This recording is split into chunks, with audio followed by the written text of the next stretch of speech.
have.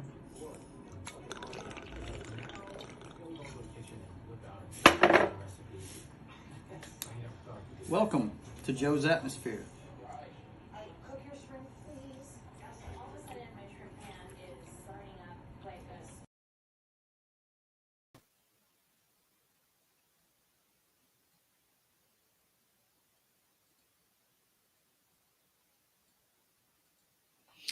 All right, boys and girls, welcome aboard for this episode of Joe's Atmosfere's State of the Atmosphere. This week, of course, we're going to start off with a review of the last episode of The Last of Us on HBO. We're still sticking with that program. And we're also going to talk about AI apps tonight, guys. I don't know about you guys, but I've been having fun with the AI art apps. Being an artist, I love playing with that kind of stuff. Plus, we're going to talk a little bit about Chat GPT. That's one that has raised some questions. And if we have time after those discussions tonight, I'm going to introduce you to what I like to call a hidden gem. Carnival Row has started its second and last season, and I'm really enjoying it, and I'm going to introduce you to it. And I'm actually thinking about doing a review set of videos on it. We'll have all of that and more tonight on State of the Atmosphere.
All right, welcome aboard, boys and girls. I'm your host, Joe's Atmosphere. It's good to see you this evening. And we've got some friends along tonight. The first one in tonight was a friend of mine from across the pond. I've known about this guy for a while and really looking forward to being able to have my second live stream with him. I've done a wrestling show with him on Sunday before, but please welcome Ryan Roger Athay. How you doing, man? Hello, everyone. I hope you're all doing well. It's great to be here, Joe. It's nice that we can talk again. I think we were, yes, it was only one show because I was on 2 episodes. You were on, and I couldn't be on that day because we had some Mardi Gras stuff going on. The first time you were on that show, I was mad because I couldn't be there to talk with you. But yeah, we got to. You came on the next week, and we got to talk, and it was great to meet you. And I love what you're doing. I love your channel and what you're doing. I've got to catch one of your live streams, the interviews you do. I've got to check that out. But that's about the only thing I haven't seen that you do. So thanks for being here, man. I know it's late over there. So let's see. Who else we got here? We got Knock. What's going on, Big Daddy? How you doing? Hey there. I'll be on camera here soon, but I'm munching on some chips, so I didn't want to have everyone. That's fine, brother. It's fine. But We know you just got home from work. Yeah. So I'll finish munching and be on camera in a few minutes, but no, all good here.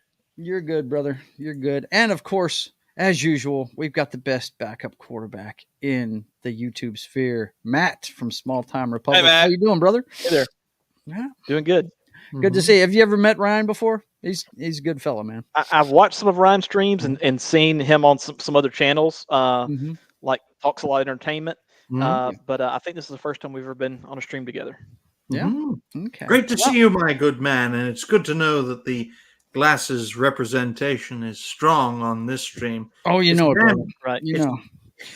The only guy that's not going to have him on is the dude with the Broncos symbol. When he these damn 2020 vision eyes. They suck, don't they? Yeah.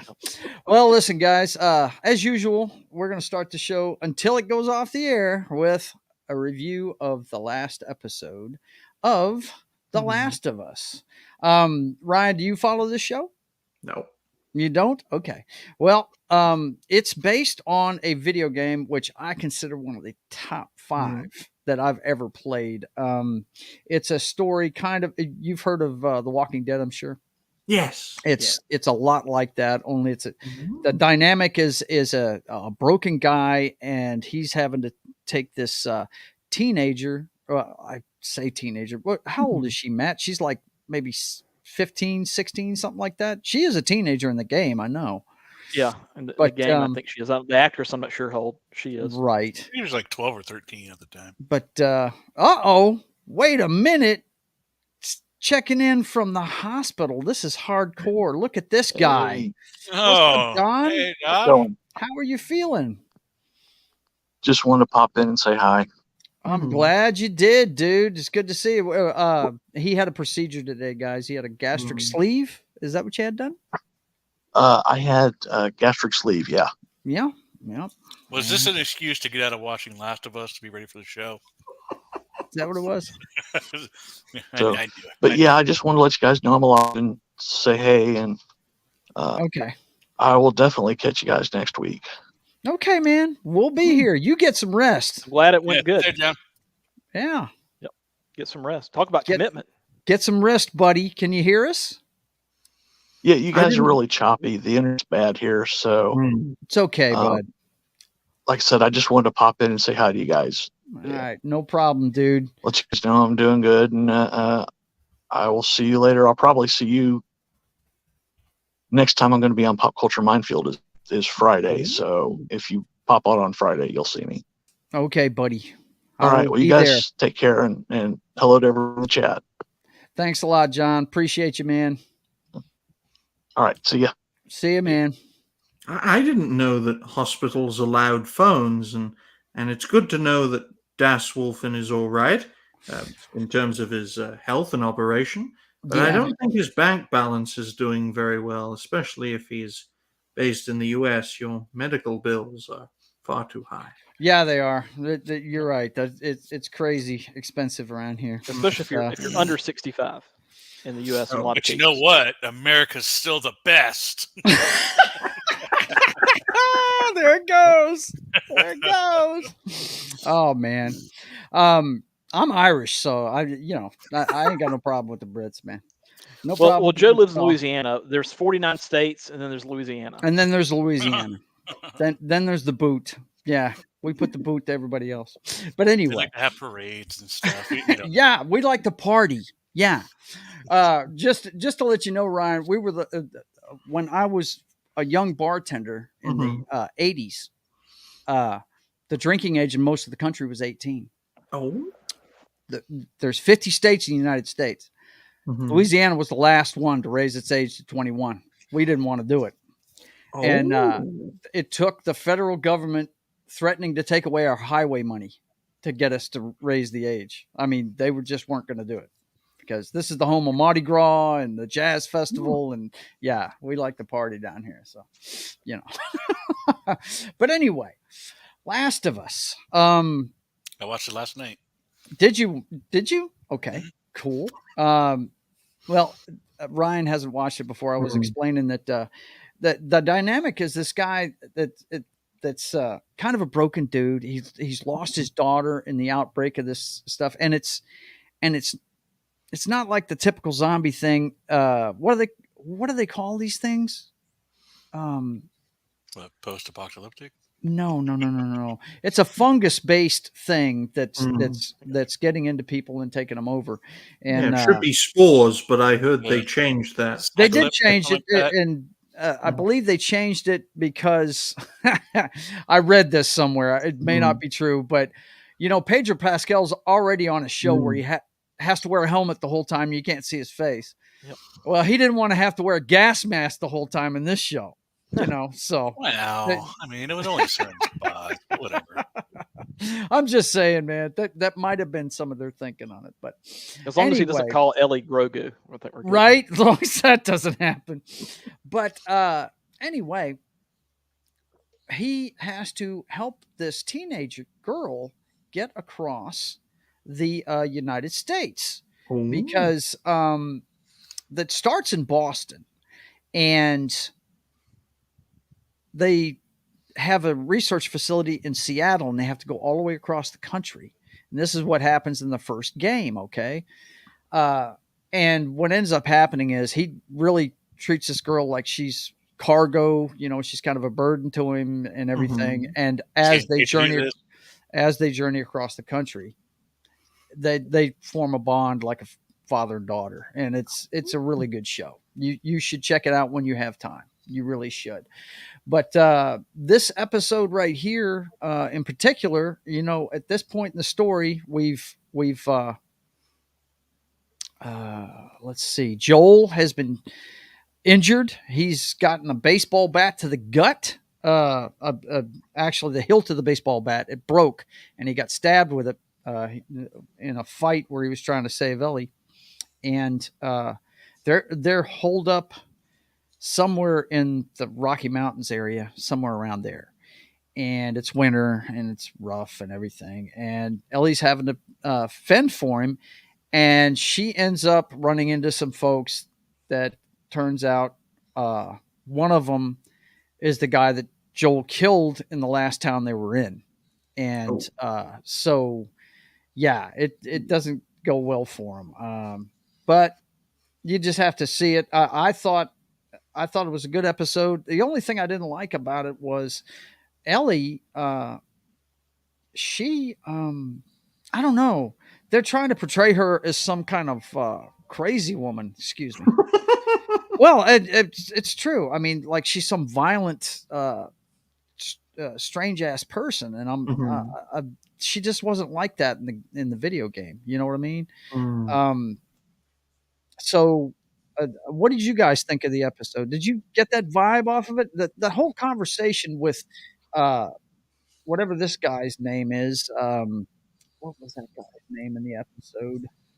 David or something. David, yeah, David was the leader of the community. That and they're actually cannibals too. They're a cult. Dead. Yeah, basically a cult. He's a preacher that is a cult basically to keep things together, and he's with a heavy hand, if you know what I'm saying. And I guess he's about the closest we've seen to a Walking Dead kind of governor type character so far in this story. But I don't know, that conversation they were having when she was in the cage and he was saying, I'm looking for somebody that's like-minded and you're a violent person and all this. I was like, where is this coming from? I just don't. Was this in the game? No, it really wasn't. Well, his intentions were pretty clear, and it was the same as what was in the game. Yeah. What he really wanted, which was her. Yeah. A little girl. Yeah. Very clear. He's a freak. Yeah. Oh, look, Ryan, let me tell you something. The first game is really, really good, but the guy that made this, he pissed off everybody with the second game. I'm sure you know the lore behind this. Where's my golf club? Right, exactly. Where's your right here? And I was gonna say that it's like a trend that they're doing. I don't know if they're just gonna keep doing it. They met the first group of folks. Pedro's character killed one of them, so now they're after them. They made another group. They kill them. And now another now group they're is after him again. Yeah. And then at the end of this game, they're going to kill somebody. And in the second game, they're going to go after him. You know that right off the bat. So it's like I don't like this retread going on here. It seems to be just a nonstop, cycle. Maybe that's what they're trying to build for the end where Ellie, holds her hand. Yeah. Yeah, right. One thing that I think a good adaptation of a video game can do, and I don't know if they've done it with this series or not, is to maybe try to fill in the gaps. If there were parts of the game where you didn't understand how they got from one cutscene to another, if something didn't feel like it, you got an explanation of it in the game, from one part of the game to another, then maybe dig a little bit deeper into those aspects on the series. Well, another thing was, and I mentioned this on a previous show, was when are we going to get more of Tommy and Joel when they were younger? Yeah. Like Yeah, they that did would be some shit. cool. So Ryan, what he forgot to mention early on when explaining the story was after this guy lost his daughter, which was right at the outbreak, It's started right at the beginning. Yeah. and then the game starts like 20 something years later. So this is everything's that's happened and the outbreak and everything has already happened. It's just you're seeing the end game of it, Mm. and it's just people surviving. And then you have a fascist government, whatever in charge, and they're telling everybody what to do. Yeah, every major city's got charge, a place called you know. Federa, a unit called Federa, and it's basically the U.S. government rebuilt. And in some cities, the people have taken over, but they're not. They've beaten them back. Like, what was it? Kansas City? Was that the episode? The Something like that. 2-part episode in Kansas City where the people had beaten Federa back, but they were just as bad as Federa was.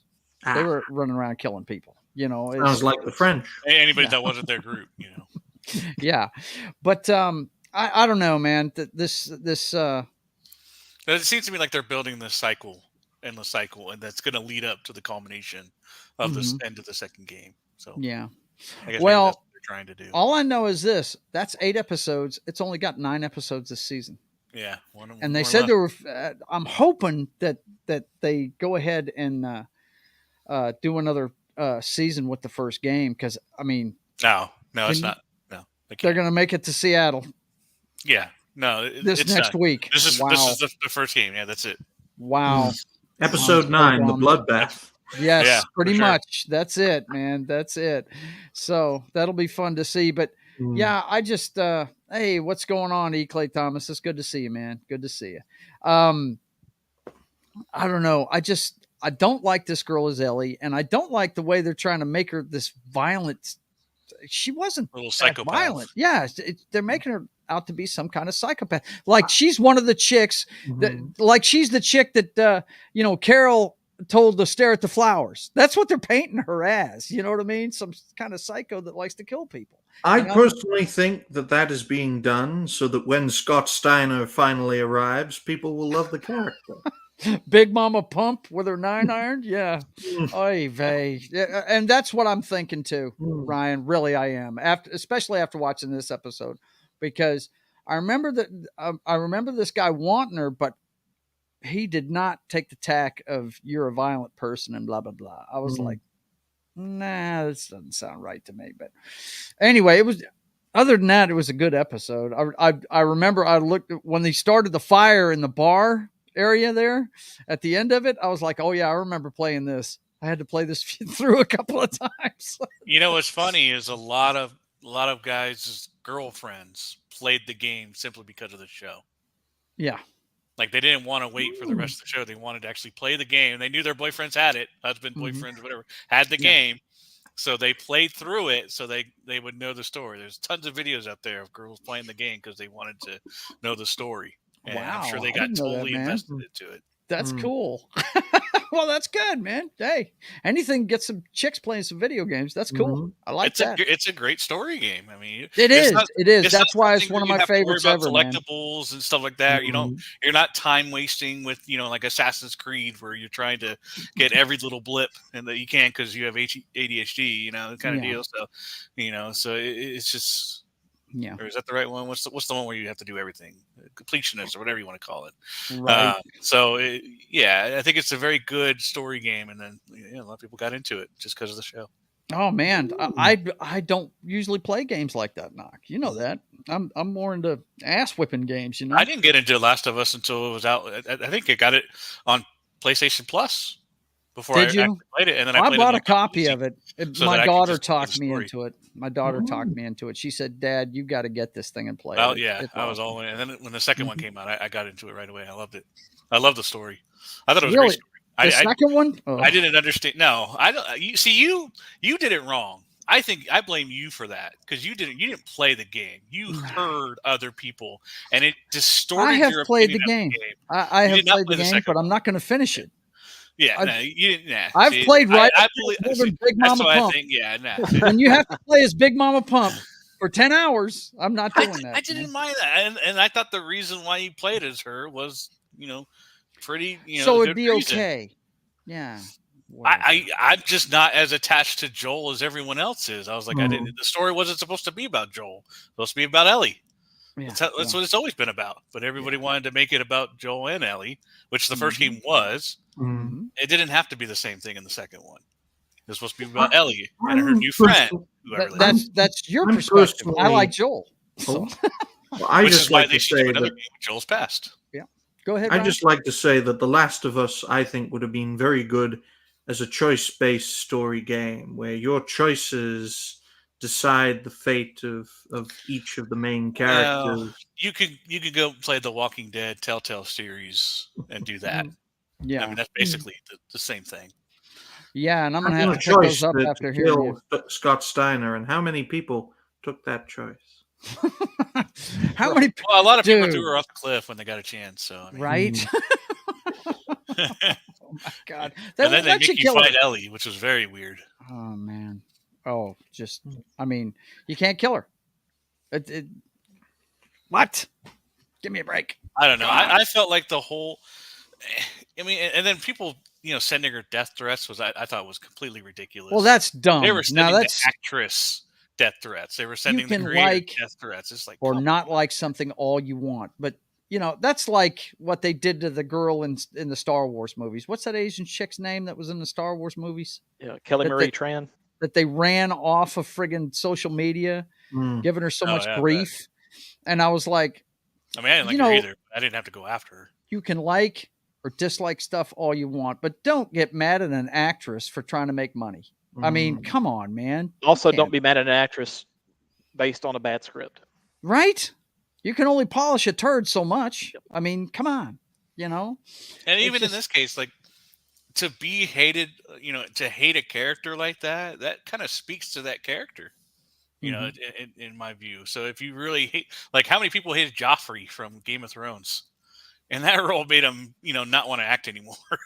Like, Yeah, I can't comment, but I see where you're going with but that. just They're characters doing that their job. portray. If I Yeah, hate they're that doing their job. person, If I hate yeah, them for a reason. right. Yeah. I think that Mhm. speaks to the character. I think that's what people want. I think that he was trying to create a dynamic where you're figuring out why you're playing this character, and then it culminates in you finding out what started the whole thing. Why did she go after him? And then what set Allie to go after her? It Yeah. turned into a cycle, which is why it culminated at the end of the game. So Uh-oh. I liked it. So I didn't mind being her. It was a little weird, but I did not hate that the way other people did. Hide your girlfriends. Ruben's here. Look out. The love doctor in the house. Yes. That's what they call him. Ruben Wick. I Did can't s- wait Did for Ruben Wick. someone mention the ladies? Yes. Yes. Good to see you, Ruben. Thanks for watching, man. Yeah, you can blame me for it all you want. I like playing as Joel. And, you only had to play as Ellie for a little bit in the first game. Mm. Having to play as Big Mama Pump for 10 hours, I'll never finish that game. You know what I bothered will me never about this finish that episode, though? What bothered me about this episode is that Ellie is not really learning how to use firearms or any kind of weaponry whatsoever. No. Oh. That scene with the rabbit, Yeah. in the game, Mhm. she shot an arrow at it Yeah. and killed it and got it for food, like whatever. Yep. But in this game, she can't even. She's tripping over herself trying to shoot a rabbit in the snow. Like that just Absolutely. doesn't make any sense. Mm. And so, like, what is he teaching her? Like, what is Joel teaching her? Nothing. Like, Well, that's they what I keep don't- showing that's what I her don't trying to understand. teach her. That's for sure. They That's have what I didn't shown it. like. I was like, so where's her bow and arrow? Like, it's a Yeah, easy weapon that's to a have. non-issue. It is Yeah. very.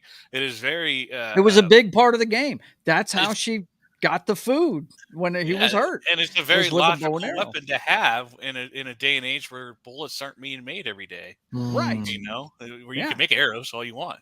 Mm-hmm. So that's what bothered me about that episode was that first scene. It was like, Mhm. why is she using a bow and arrow? Yep. But- Well, there's things about the show I like, and there's things that I don't like. But on the whole, I think they're doing a good job of it. But yeah, I'm not looking forward to next year.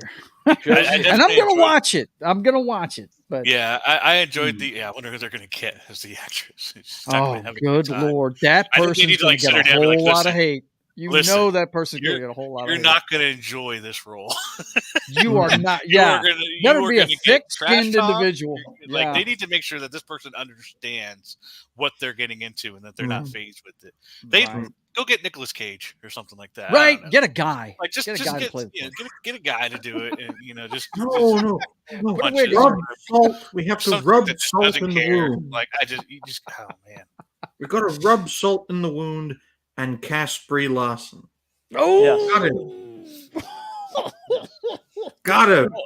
Yeah, I don't know. I think they could have shown her a little bit. It's not like she had to do a lot with a bow and arrow, but she didn't even have to use the bow and arrow. It's like it could have been off screen because you see the rabbit shot, and then she's just holding the bow. It's not like she actually has to use it. E. Clay Thomas So, is training I an don't actress to That- use yeah, a that's bow what and I'm referring arrow and make it look good. It's probably a lot harder than just having her hold a gun. Yeah, for sure. Well, did you But, know the first Hey, that's what CGI is for, isn't it? I mean, the come on. first actor ever to hold a bow and arrow on film is Jennifer Lawrence? Yes, of course it was. Listen. Yeah. Listen. I was trying to think of her name too, but yeah. Jennifer Lawrence. Listen. Boy, I No, tell she you was what, the- yeah, she guys. was the first I- female main I- actress. That was all. If you don't watch Comics Division's channel, you need to tune in tomorrow night for the J Laws. I've heard about, I'm a member of his community, the Dix Division, and my gosh, they have got a big show on tap tomorrow night for the J Laws. Yeah, it's going to be a lot of fun. It's their anti-Academy Awards show kind of thing. Oh my God, those guys are nuts. They're going to have a crazy show tomorrow night. By the way, just want to tell you, I like the pre-intro you had today with the countdown and the part that came before the Arnold part. Yeah, I I got you. like that. It was I nice. worked on it. I've worked on it. Yeah, I I kind of want got to. the tail end of it because I was munching over here, but Well, I used it. My original one I used to use at the beginning of all my videos where I'm pouring up some Jack at the bar and all that stuff. Put that on there, and I had some video of me, like a bad TV signal kind of thing. Yeah, it's something I created for me and my brother's show. So, yeah, thank you. I appreciate it. Yeah. One thing I wonder if they do a second season of Last of Us 2 that covers the Last of Us 2 video game would be based on the backlash they got with that second video game. Would they change the story to where Joel doesn't get killed? I don't think that's going to happen. I think they're going to kill him off. I just the only swerve I could see him do is maybe having him kill his brother Tommy in front of him. And have him live. Maybe that could happen, but Druckmann's gonna look. Watching this first season, look at what he's done. This guy loves him some Neil Druckmann. Okay, he thinks he can do no wrong. That's why we got the third episode where they had the gay love affair, right? Right. Which was a good episode. I had no problem with it. We've already chronicled this. The only thing that I had a problem with was Bill dies before he can even meet Ellie, and all that great shit that happened in the game isn't going to happen now. They concentrated on the gay relationship, and then we had last week before this one we had the DLC, right? Which the relationship took over that whole thing, right? Yeah. Well, that was really. I mean, that was the DLC. So it was, but you know what I'm saying. He's really concentrating on that part of it. You know, I was trained to say Neil Cuckman and F Naughty Dog. So you were trained by yes. Jeremy. Who shout out to D-Day Cobra. It's his birthday today. That's the guy that got me into doing this stuff. Yeah, no doubt. It's his birthday today. I hope he's having a great one.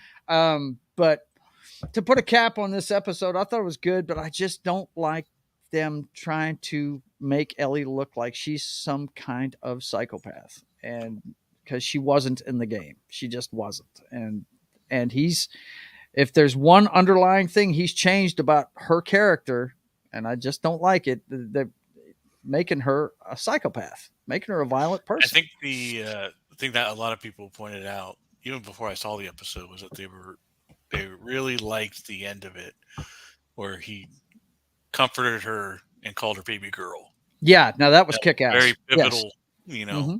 change from, obviously they were growing closer and closer, but this was the first time, like, he's really started, this is, him really embracing her as a daughter, really. And so that was a big moment. Now, before we get off of Last of Us and move on to our next subject, let me ask you this, guys. We only got one episode left.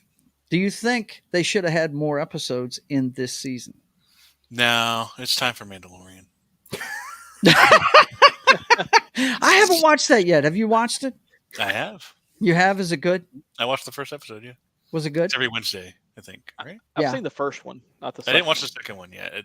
That's out today right now. I didn't have time to watch that one yet, so I will catch up on it and be ready for it next week, buddy. We'll get on it then. It is Wednesdays, right? Yeah, it's Wednesdays. I don't know if I'll ever be able to get. I just don't have time. I don't know if I'll ever get to watch it before the show.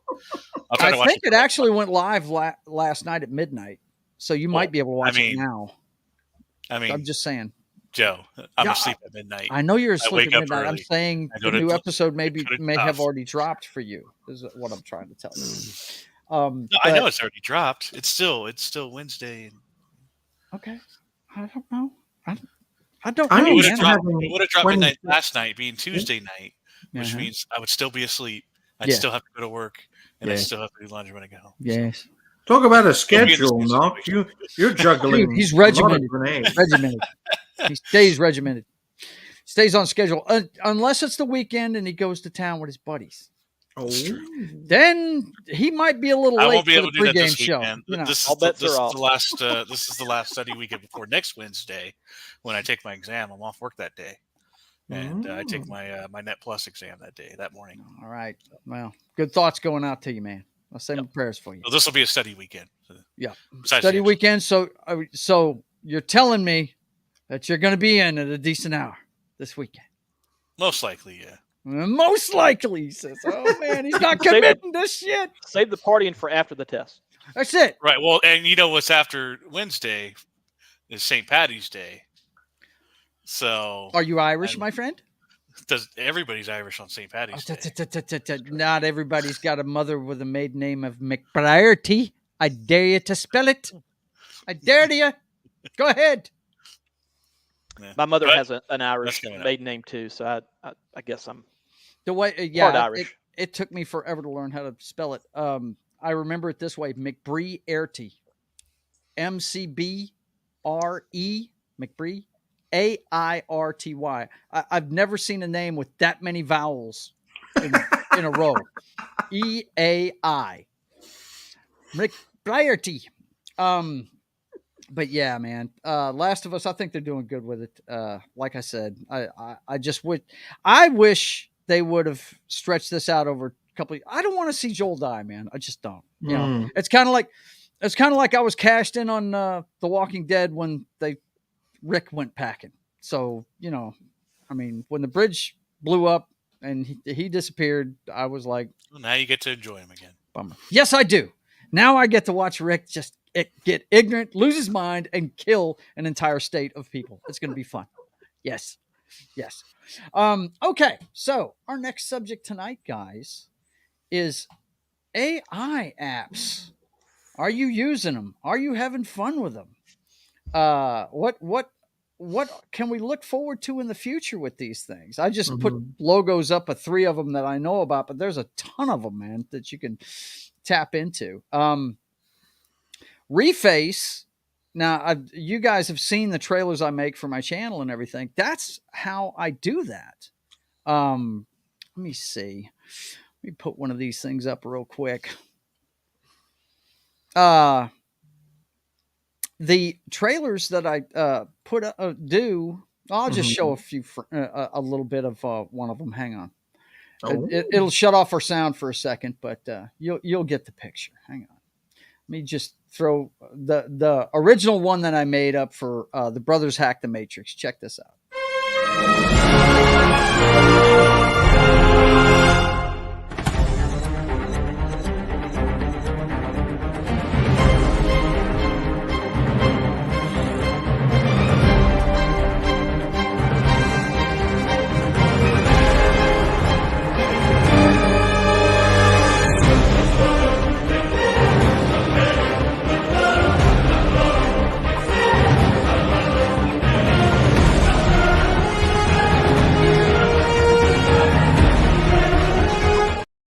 So you get the picture.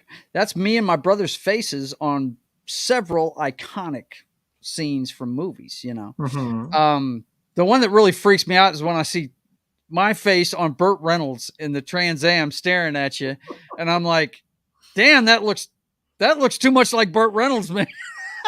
Yep. And I don't look nothing like him, but wow, it looks perfect, man. It's really scary what these apps can do. I make these things on my phone, Ryan. I just sit there and play with an app and make little short videos, and then I plug them all into an iMovie setup.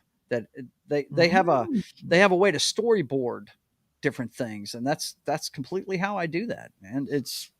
Do it all with my phone. I don't even use my computer to make those things.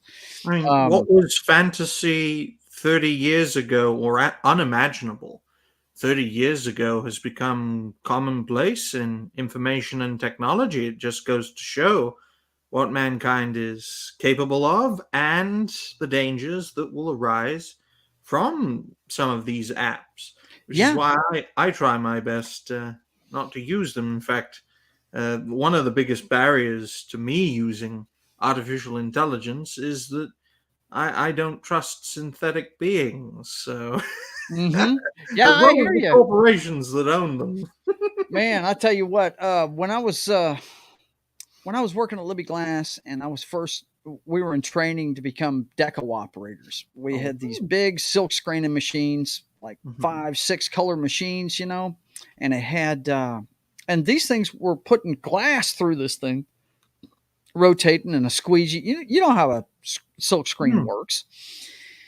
We're sitting here, and me and my buddy Leo, one of my best friends in the world to this day, we're sitting there, and every time something would mess up on the machine, we'd go, bum, bum, bum, bum, bum. And we'd quote the movie, it can't be bargained with, it can't be reasoned with, yeah, we're always talking about, the machines are coming to get us, man. They're going to get us. And that's, I think that's a legitimate concern coming up in the future. I don't think these apps are actually AI, though. I don't think these apps are artificial intelligence.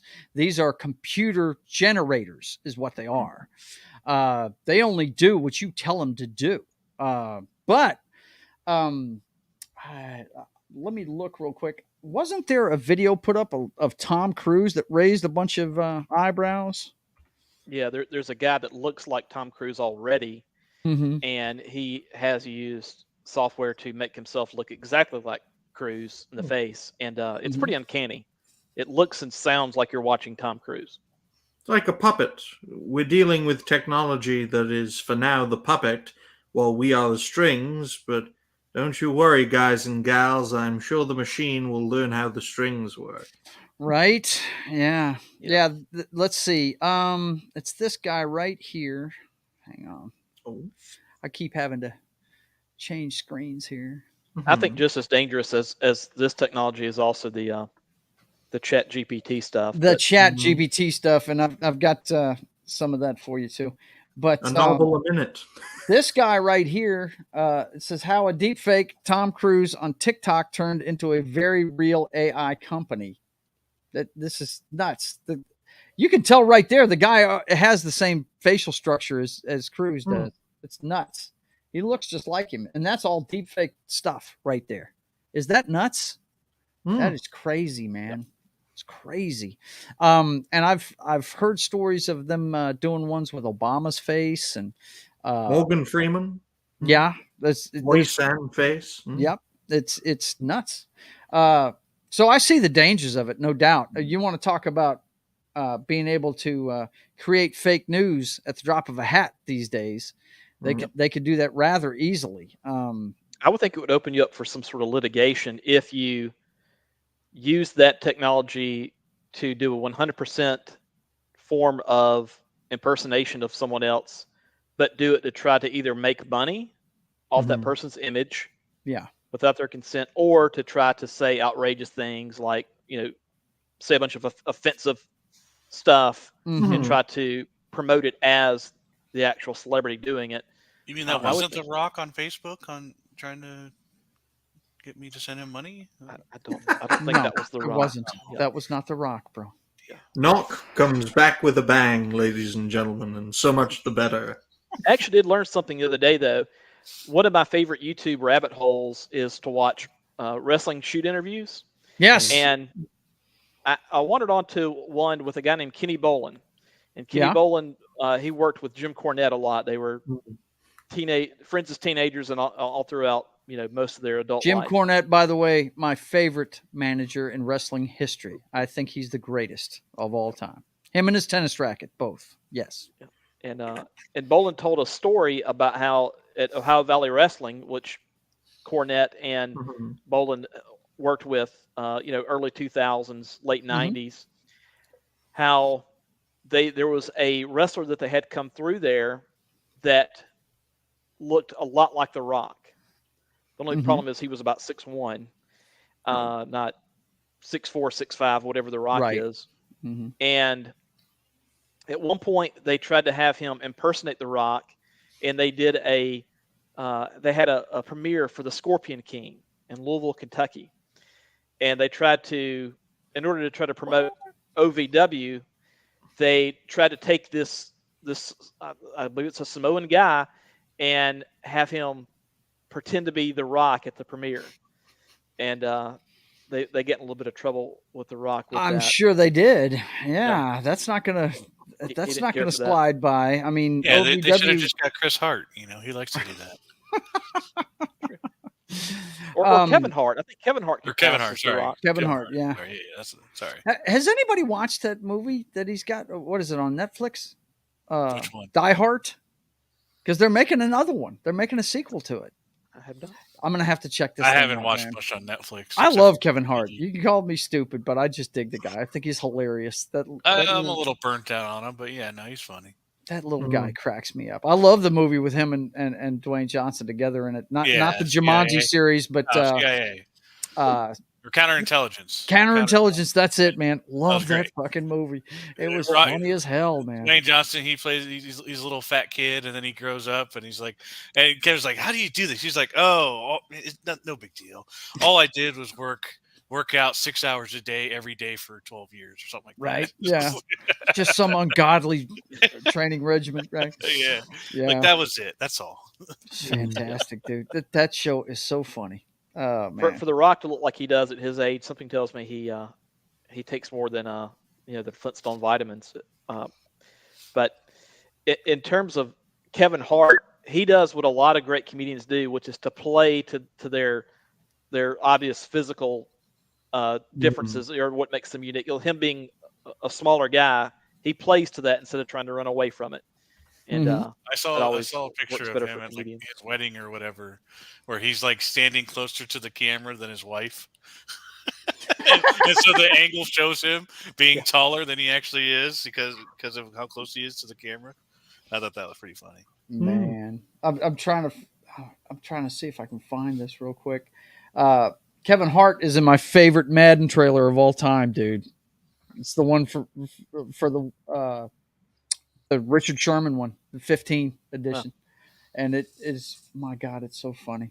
I enjoyed his rendition of the new way to tackle or sack a QB, where you have to pick them up and lay them down on a pillow and give them a blanket. Yeah, you were trying to show us that whenever Ryan lost his mind on stream that one was time. Unfortunate. We will not mention any names, but yeah, that was very funny. That was very funny. I'll try and find that video. Let's see. Maybe it's a TV ad. Let's see. Madden 15 ad. Let's get that to that.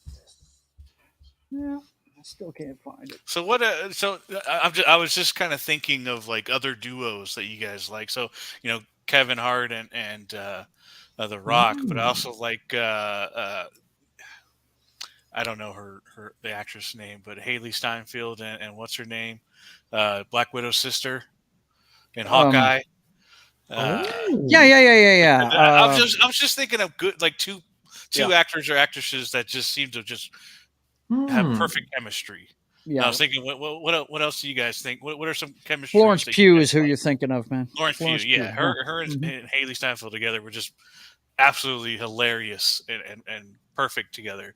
So Well, I was wondering if you guys had any particular ones that you can think of. you know what the old man's going to say. Well, Butch you're the Cassidy's oldest man. Sundance Kid, The Sting. Yeah. Robert Okay. Redford and Paul Newman together are dynamite, dude. Those two guys are dynamite on the screen, period. there's Yeah. this new act called Laurel and Hardy. I don't know if y'all have heard of them yet. They're really good. Laurel and Hardy. Oh, who's on first? What a great deal. Yeah, that's a classic bit. That one stands the test of time. I always thought Penn and Teller worked well together. Yes, absolutely. Penn and Teller are great. What was the name of that show he had on Showtime that was so good? Would it be where he talked about was a topic? bullshit? What was bullshit in the title? of that? It may have been, but it was basically him trying to like break down a Yeah, topic and maybe try to take down some sacred cows and yes, thing, absolutely. yeah. It was a great show. It was a half an hour long. Penn and Teller. I can't remember the name of the damn show. Yeah. Hang on, I'm gonna find that. I'm that. guessing- E.T. Thomas says Richard Pryor and Gene Wilder were hilarious together. Oh, Huh. Yep. Yes. Yeah, they were. They made a couple of good movies. Silver Streak, and what was the prison rodeo one that they made? Clay. Tell me in the chat. I'm having a senior moment. I can't remember the name of that one, but there was one where they were both in prison. They were trying to escape during a prison rodeo. Don't remember the name of that one. it's not see no evil, hear no evil, see no evil. No, that was another one. That was another one. Oh. They made like 3 movies. I've seen that one. That was a good one. Yeah. Like it was on TV one time, and I just happened to watch the whole thing. Like, it was a great movie. Yep. Penn and Teller also had the show where Stir Crazy. They There it would is. have Yeah, the, Stir Crazy. That was the name of it. Yep. where they would have the magicians that would do an act for them, That's the one I was thinking of. and they would try to figure out how they did it. And if they couldn't figure it out, sometimes they would get the magician to try to tell them without it being available to the audience on how they were able to perform the trick. And I thought it was a good show. The only thing I didn't like about it was, for the ones that were really tough, for them to figure out, like, you never found out. But at the same time, to use a wrestling phrase, you got to protect the business. Yep. So You got to protect I the understand business. why they Sure would not enough, do that. BS was in the title. Yes. I Penn get and you. Teller, BS. But I think they actually said bullshit on Showtime when they advertised it. That is a great show. If you've never watched that, check it out. Wow. They're half an hour DVD, long. that's $47. Goodness. Yeah, they probably don't make them anymore. Yeah, I mean they're probably rare. Some of these things, Or you man, get it on Blu-ray. they don't make them anymore. And so they're really hard to find, and they're hard to get your hands on, and so that automatically makes it go up in value. I tell you one that'll probably cost you a pretty penny is Dogma. I'm glad I've got my DVD copy of it. My brother has that.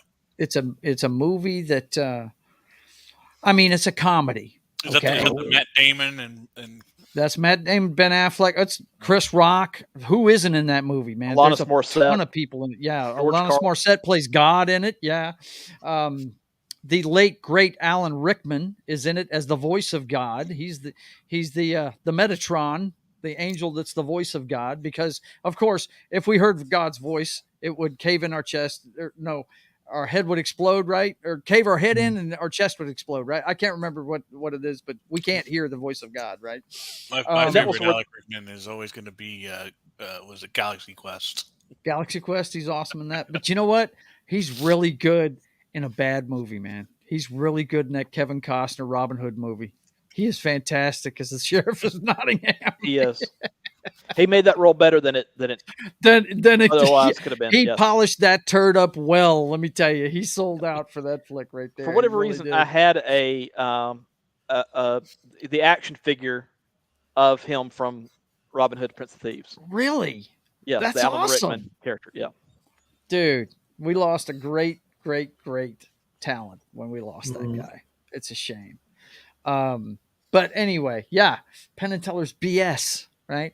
But just wanted to show you some of the things you can do with these programs. We're going to have to copyright our faces, our voices, Absolutely. our bodies, Well, everything.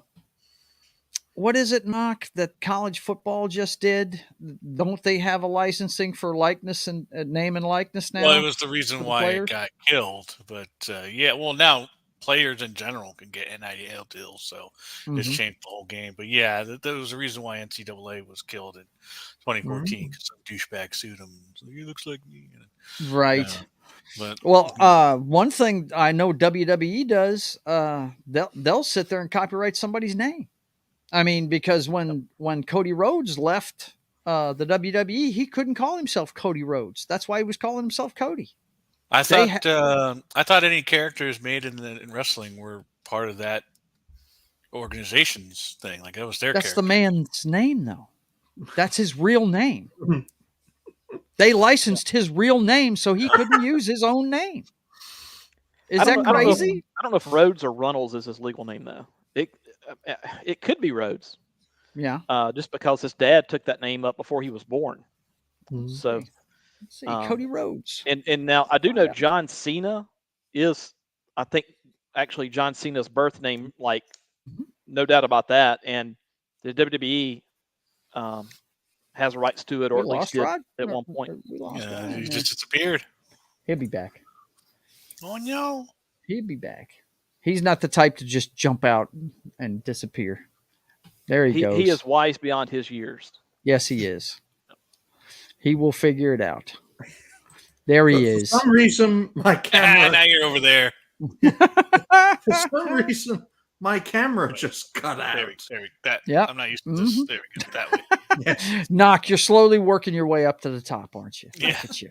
You did that. You're an IT guy. You booted him off the internet, didn't you? Eventually, Knock will be in the upper left, and he'll, right? Say, he's going to boot me out of my own show. Yeah. Right? Welcome to Joe's Atmosfere. Right. I'm now on my laptop. You better have copyrighted that name. There you go. All right. Let's see if I can get to my regular camera, though. So, right. Runnels.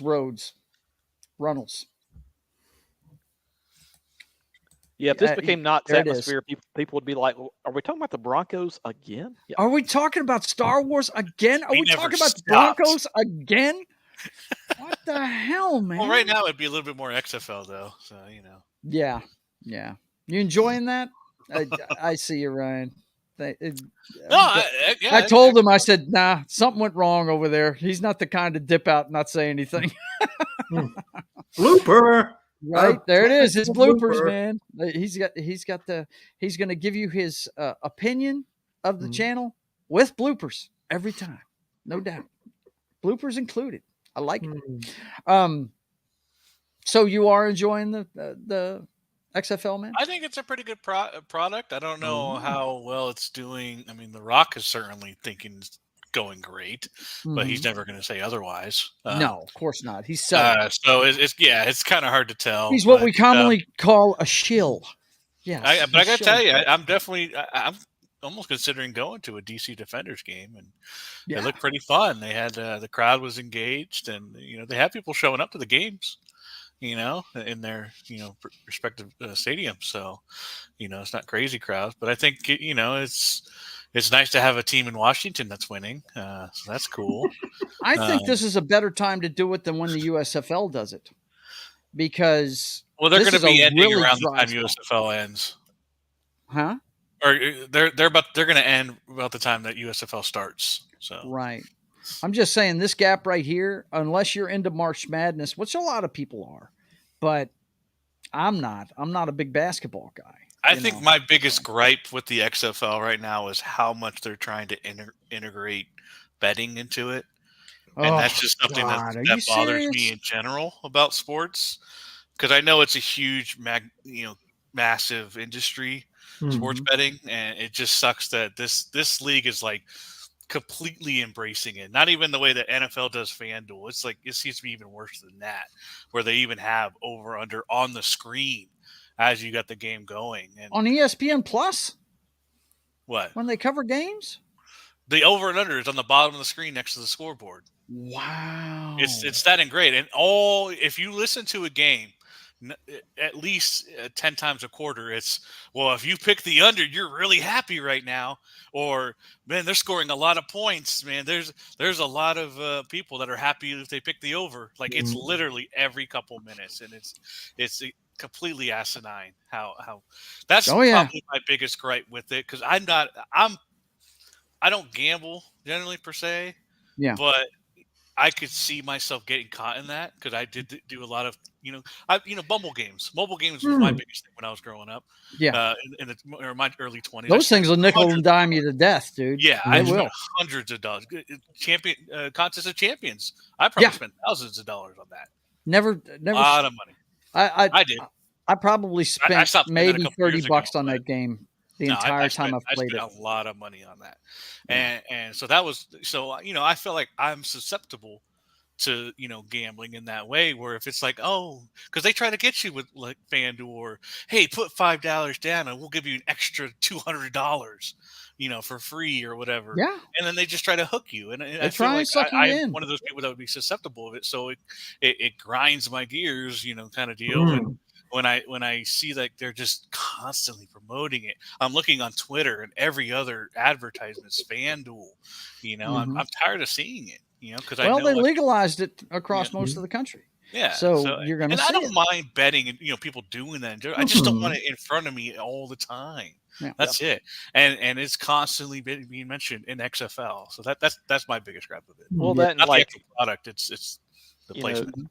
Don't give him Fortnite, folks. Don't give him Fortnite. Yeah. I did play a little bit of Fortnite. I may have bought a skin or two, but I didn't get too much into the game because it was Dragon Ball Z, and I really like Dragon Ball Z. Trust me, we Ryan. We played a game where you could spend a lot of money on the game. I told you a little bit on DCU. I did. As much as contest. I spent more on contests. Just for a membership, I spent $600. Oh well, besides 5 years. Yeah, that's true. I did that for, of course, it was like. Ryan, it's like World of Warcraft, only it's superheroes, right? Oh. So it's a monthly charge to be a member. At least it used to be. Now you don't have to do that, but now you get extra things. Like you get extra things. Login they entice you to pay, but you can play a game without paying. Where I was literally signing on just to get the daily reward, so I wouldn't miss out on it. I wasn't even really playing the game, and then now I just completely stopped playing. Can you smell what the croc is shilling? Yeah. I couldn't believe that Rock made it from a game in San Antonio, Texas, to Washington D.C. in like less than a couple hours to make both games that day. Like, did he? The perks of being rich is crazy. He got as soon as the game ended. He got on or during the game. I'm not sure which. He was there. When they did their first week of the XFL, they went to all the games. The owners went to all 4 games. And by the way, Ryan, I don't know if you know this or not, but he is a major stockholder in that. It was Vince McMahon's thing, and Vince was going to wash his hands of it, and The Rock said, "Give it to me. I'll do it." So he burned both of his hands. Well, one in the 2020. Well, he tried to bring it back for 2020, but then COVID happened. COVID slammed it, and that's when he washed his hands of it. Yeah, they were in week 6, and then everything got canceled. Like everything, just everyone gathering got canceled. So got forbidden. So it just killed the whole thing. And so they're like, and then they just ran out of money. Did. It was like March of 2020 was like Atlas Shrugged, where the whole world just ground to a halt. Not me though. I was still working at Walmart. I was stopped. Working the whole time. It was. I was one of those essential workers. Well, in the glass industry, if the glass ain't flowing, I was an essential worker. If you let that get bricked up solid, you're never going to melt it again in a furnace. So it was me, 2 millwrights, an electrician, a batch attendant to mix the sand and the other components to make the glass, and a material handler, which is the guy in the basement moving the glass around. And that was it. There was 7 people there. That was it. Yeah, they made us all work from home. All hands on deck every single day. Wow. They made us all work from home during that time period. They actually had a piece of paper that they gave us that said, you had to have your papers. You had to have your paperwork to be able to drive around and say, I'm an essential worker because I'm working at Walmart. What were you saying, Matt? Literally essential worker. Sorry, You Matt. were working from home? That's what I was saying. That was when they initially had to make us work from home. But what we do is office work, so you can do it from home. Whereas depending on the job you have, working remote's not an option. Yeah. So, Yep. but They couldn't stock from home. Oh, there was 800 people at our plant that weren't working. Yeah. But look at what it did to not to go too down the rabbit hole, but the supply chain is just now recovering. It's just now rebounding. 3 years later. Yeah, no doubt. Mm-hmm. Whenever I think that Joe works in glass, it just sounds like a euphemism for something else. Yeah, so right. My friends are working on the glass. We gotta melt it down and package it properly. It's like, what are you doing in Louisiana? Are you shipping to Mexico? That's where all our machines went when they shut the place down. They had 2 plants left in North America. Mm-hmm. One was in Toledo, which is the home office of Libby Glass Incorporated worldwide. Is in Toledo, Ohio. So they weren't going to close that, so they closed the one here. Now they left the I think the distribution center is open through the end of March, I think, and they're going to finally shut that down because it was full when we shut the place down. So, but they it was funny. Whenever the last month we were working, they had this piece of paper. I saw a bunch of signatures on it. I said, "What's this?" When I came to work, and Darren, my boss, knows me real well. We're still friends to this day. He says, "Oh, it's nothing you're interested in, Joe." I said, well, "Okay, what is it, man?" He said, "This is people working cleanup after we close." I said, "Oh yeah. Is that going to mess with my severance at all if I don't do it?" He said, "No." I said, "Okay, where do I sign fuck you at?"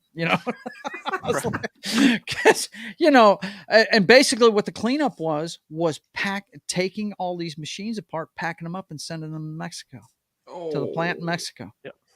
Yeah, all our jobs went to Mexico. Literally went to Mexico. Yeah. Where's your red hat? No, I don't wear a red hat. I'm not that at that pitch. Yep. When it comes to politics, Ryan, I tell people this all the time.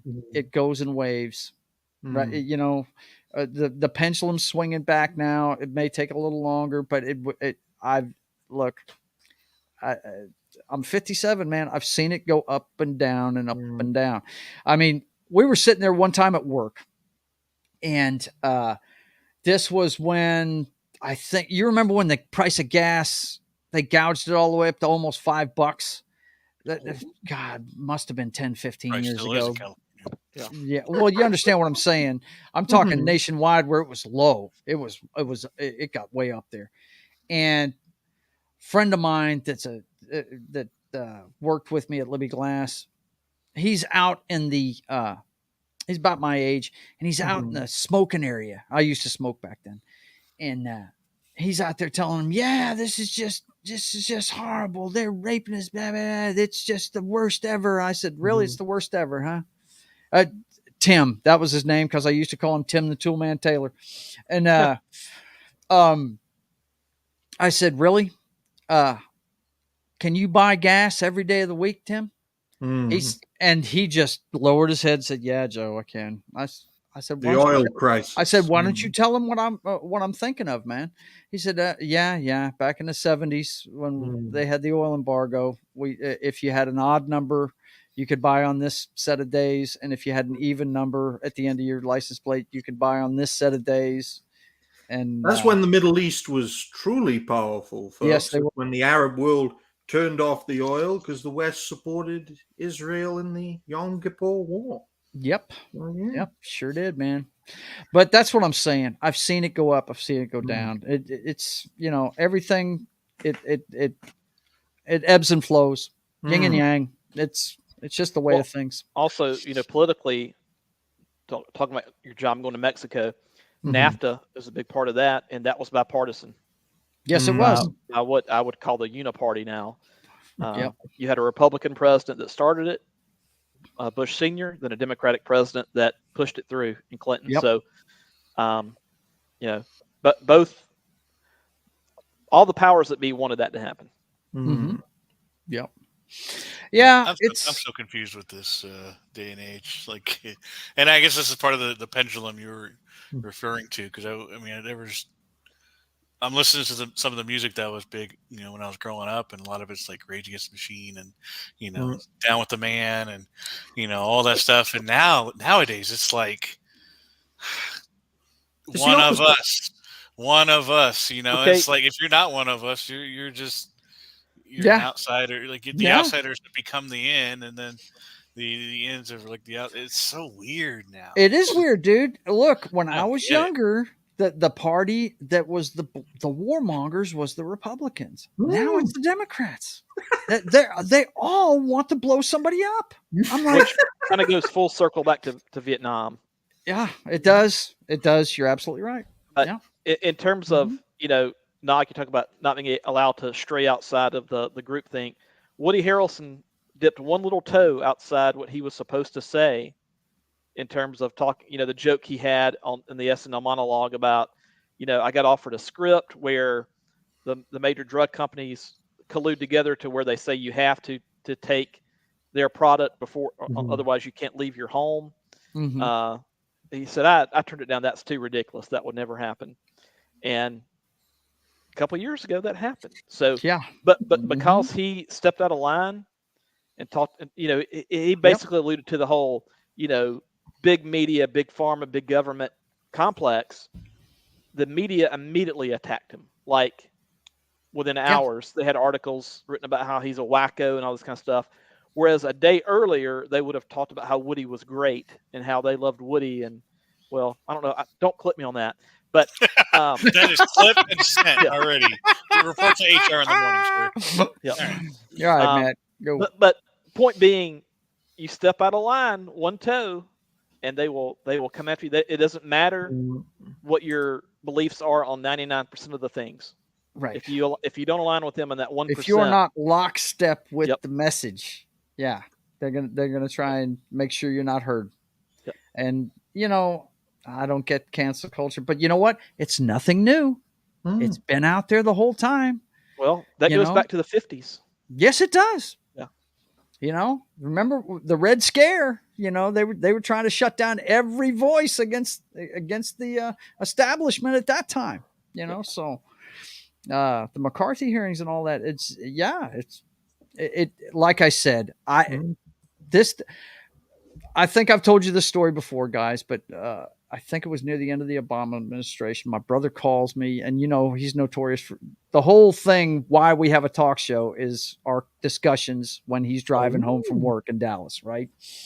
And he had seen a story where the Russians had buzzed us up around the West Coast somewhere around the Seattle or Oregon area.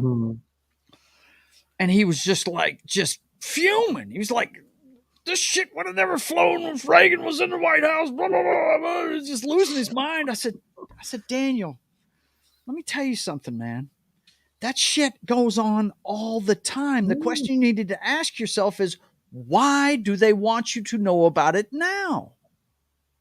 Why are they letting you know about it now? To get you to react the exact way you're doing. I said, man, look, and I always tell people this. Politics is all local. I said, how are you doing? Good. How's your wife? Good. How are your kids? Good. Do you own a gun? Yes. I said, Daniel, that's all you need to worry about, because all this other stuff is way above our pay grade. You want to change things? You get on your city council and you change it right there, because it will spread from there, man. That's how you get things done. Yep. You know? City council, school boards. That's it. Yeah. Yeah. Forest for the trees. They want, I mean, my favorite meme, and I think I've shown it to you before, Matt, I'd have to look for it, and I don't want to look for it right now, but it's one of a long blonde haired guy, and they're from the back and they're fist pumping, and the white guy has got an M16 in his hand, right, or an AR-15, whatever it is. He's got a rebel flag on the back of his jean jacket, and he's got a rag sticking out of his pocket. And the guy right next to him is a black guy with dreadlocks and a MAC-10 in his hand, and all this other stuff. And it says, the meme says, "This is what the government fears most: us together." True So, multiculturalism. yes, and look, Well, it's like that video that Geary and Keith show of the little white boy and the little black boy hugging each yeah, other. yeah, They don't want that on a grown-up scale. they don't, and it's just stupid, man. But hey, that's how they keep us yelling at each other, and how it's divide and conquer. It's that simple. I mean, I had a boss at Libby Glass used to say that he had a plaque behind his desk that says it's really simple, and he would boil everything down to something that simple, and it's what it is. They control us through divide and conquer. They want us yakking at each other. And what you said, the uniparty earlier, my brother's a big believer in that. You've watched the show. Yep. He's like, yeah, they're high-fiving each other when they leave the Capitol building, man. They're partying together. Are you kidding me? They're putting on a show. So, but we have a little bit of breaking sports news. What's that? Go, man. Jim Boeheim, after 47 years, is retiring as a Syracuse basketball coach. Really? Wow. Quite the run there. Yes, quite the run. How many years was he the head coach there? 47. Good Lord. That's crazy, man. Yep. This happens, Ryan. I come in with subjects, but sometimes we just take it wherever the conversation goes, man. Fine. That's what we do.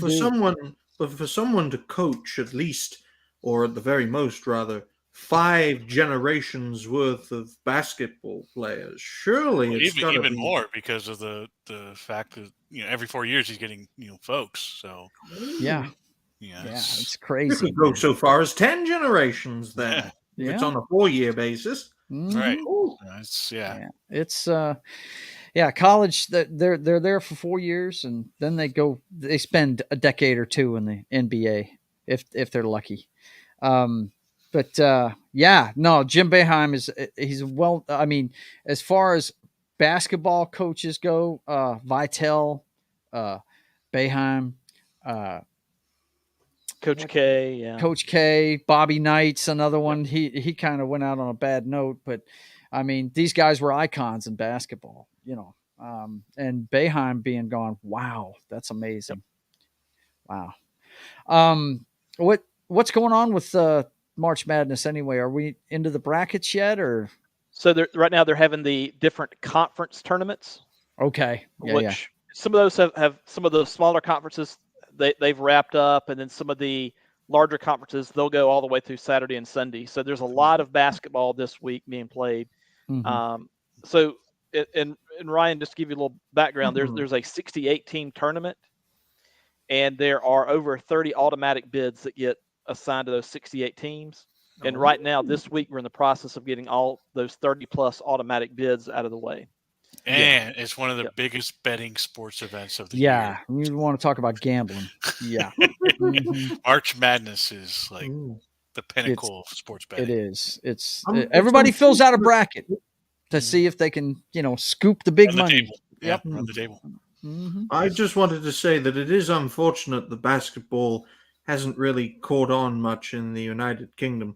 We don't have enough tall players, you see. We can't make a good fun run at it. Yeah, I hear you. That's well, I mean, when it comes to basketball, I don't even watch it anymore.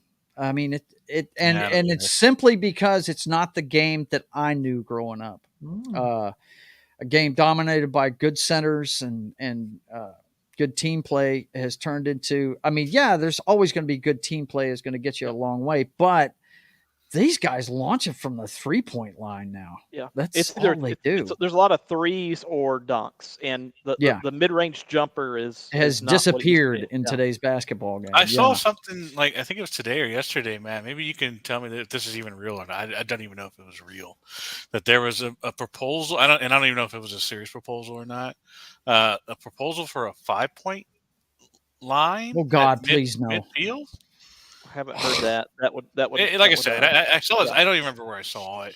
It could have been like proposed by some coach that like they do in the NFL, or like I think we should do this. It could have been but right. I saw something like that. It was like a weird oval shape surrounding the 50-yard, like the mid court, and like you could shoot from there, and it'd be like a 5-point, shot. That did not. I haven't heard of that. That would not happen. There were 3 changes to college football though that will go into place this fall for them to try to speed the game up. One is you How's can't that? call back-to-back timeouts. 2 penalties That at was the a end of rule in the NFL. They probably liked it. yeah. I was fixing to say they've been doing that in the NFL for a while. Yeah. If you get a penalty at the end of the first or third quarter with no time left, they assess that at the beginning of the next quarter. Okay. And then the one that will actually make the games go by quicker than anything, as far as these 3 changes, are they're adapting the NFL rule of the clock will not stop on a first down. Oh, that's really going Really? to change the college game Because a lot of XFL teams count. XFL's doing that. Yeah, that's.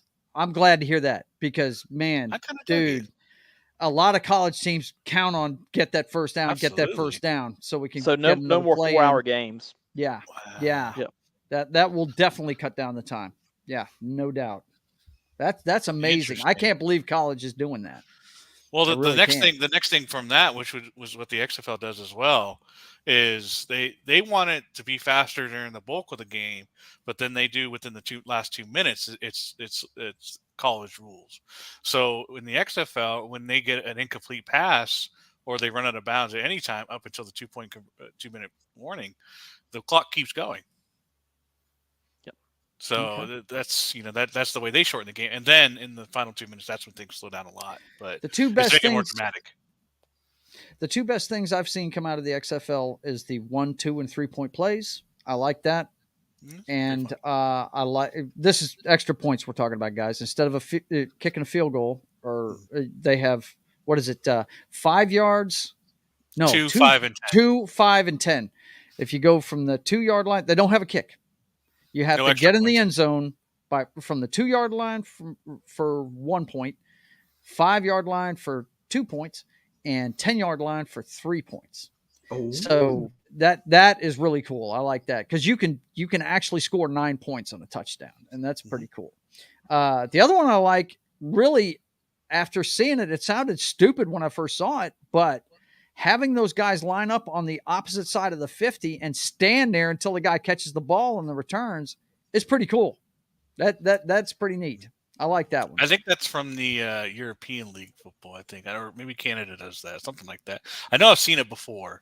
I can't remember where, but I'd say my biggest one was the 4th and 15. Clay Thomas says next they'll say you can only have 9 guys on defense. That way, that will really speed things up. And you know what would cause that though? You know what could really cause that? Let's bring hockey into this bitch. Penalty box. God, no. Penalty box. How about a penalty box in football? How crazy would that be? If Troy Polamalu had to sit out for a Ray minute. Lewis has to sit out for 5 minutes of play time. Because he's from the 10-minute mark to the 5-minute mark, he's got to stay out of the game. Taunting 2-minute penalty clock. That'd be crazy. But no, the 4th and 15 in the fourth quarter. Yeah. Instead of an onside kick, I want that in the NFL more than anything. Yeah. That's the one rule that if they ever brought anything from the XFL again, that's the one rule I want. They do that in the USFL and the XFL. I think they're showcasing it. They've done it. There's already been a couple 4th and 15s converted in the XFL. It's a much higher chance than an onside kick that never works. I think the NFL would also like to get rid of the onside kick, just from an injury standpoint. Yeah, if they made it the 4th and 15, I'd be all for it. USFL does 4th and 12, but either one. That's a way to do it, no doubt. No way to do it. Okay, well, let's get back into the subject matter at hand here. Keep trying, Joe. I'm doing it, man, because it's my show. I can do it whenever I want to. Anyway, yeah, I wanted to show you some of this artwork I came up with on some of the different apps. Of course, Reface is the one I use for making those trailers and stuff, and that's the one you use to put yourself on different videos and stuff. Another one I like, now I've used several of these art ones, and this one here is called Wonder. It's on the iOS platform. It's on Apple. I couldn't open it up here, but my Starry AI I could use. Now this one, it gives you like 4, and all you do is you just type in what you're looking for. I'm really into Cara Delevingne these days. So I've been making her Supergirl. Of course, you guys know I dig my girl Supergirl, and it gives you like 4 different pictures of her, right? But these look a little bit cartoonish, So what I'll do is I'll take that, and then I'll plug it into this program right here, and it makes a lot better looking artwork. And this one's called Dream by Wombo, and it's pretty good. This one right here is actually the Danger Girl chicks. I think that one's supposed to be Mia Jovovich. Yeah. That one's supposed to be Kate Beckinsale, and that one's supposed to be Cara. But that's a comic book I dig. But yeah, I mean, you see the kind of artwork it puts out. It's really neat stuff, man. It's really neat stuff. And I tell you, I enjoy playing with them, but I've heard a lot of people that are artists that are not liking this technology. And I'm like, it's just another tool, Well, I personally think, Joe, that many of the creative types believed that if automation and artificial intelligence did arrive onto the scene, it would not affect creative industries, and industries that are more technical, much more practical, would be phased out, but all of those people would come into the creative sector. And seeing this piece of technology showcasing, it is terrifying artists and even writers and creative types, because without the practical effects, you only have the creative. And if you lose the practical and the creative, what the hell are human beings going to do to make money? Yeah.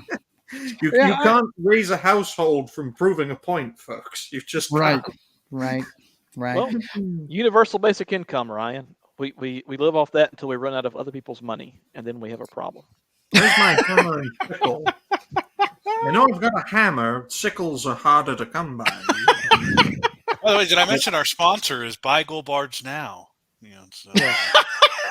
Brought to you by the not landing guy. Yeah. Oh my God. Have you got your commemorative coin? Get it now. Who also was the coach in the Bad News Bears too. Now there you go. There you go. I'm actually thinking about taking on my first sponsorship. Because I've been offered a couple of them. Stream I've never Elements. been offered a sponsorship, so you one up on me. Well, no, it's something with Stream Elements. If you use it a lot for your tipping system and stuff like that, which is what a lot of us have to do when we don't have as many followers yet. You get offered like, what's the name of that company that sends you the box of food? It's Fresh something. I can't remember what it's called. Yeah. Fresh Prince. No, not Fresh Prince. Fresh Eats or something like that. I can't remember exactly what it is, but it's one of these. That could be it. Could be. But my wife has ordered these before because she's the cook. She likes cooking and all that good stuff, and it sends you recipes, and that's what she liked about it. It sent you all the components for it and stuff. Anyway, I got offered one of those, and none of these make a lot of money. I mean, I'd have to, get a lot more subscribers and stuff, but it's a start. The other one, of course, the one everybody gets is Raid Shadow Legends. I mean, everybody gets that one. But I got offered one for Starfleet. Starfleet Command, I think, is the name of it. It's the mobile game you play building your starships and stuff. And I actually play that one. So, I wasn't thinking about taking on one of those things, but I might do that. I don't know. I'm thinking about it. Clay Thomas says, hubba hubba. You must have been talking about all my different Supergirls there. Yeah, I understand what you're saying, Ryan, but I don't know. I just feel like this is if you watch these things create some things, if you really pay attention to it, like, hang on, let me grab. Well, these are perfect examples right here. Hang on just a second. If you look at these 3 girls right here, this one right here, if you look at her hand right there, it's kind of funky. Okay. The fingers are bent the wrong way right here on this one.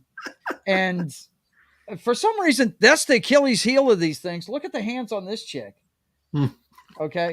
The Achilles heel on these things is hands. For some reason, it keeps wanting to give them 6, 7 digits, and they're all bent like spaghetti and stuff. It's really funky looking.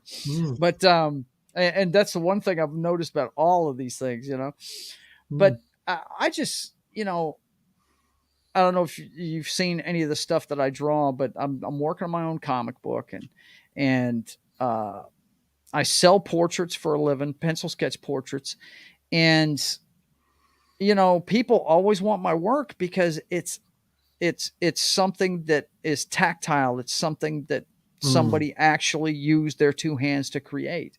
And they know that. They know from watching my videos on Saturday afternoons that I'm sitting there sketching the whole time. It's not something I'm computer generating, That stuff you see on the drawing board behind me there, I drew, and then I used a computer program called Procreate. My daughter dragged me kicking and screaming into the 21st century. Yeah, there you go, man. That's cool looking stuff, dude. Nice. That is cool. 4 You did that primary one? colors, 5 if you include white. But some people tell me white's not a color. Well, actually, white is all the colors together. That's what white is. It's all the colors combined. Black is lack of color. Black is the void. It's lack of color. But yeah, that's great work, man. I didn't know you were an artist. Check you out. Well, I used to draw quite a bit and put it on Instagram, but then Instagram stopped me from following people, so I've not really done it.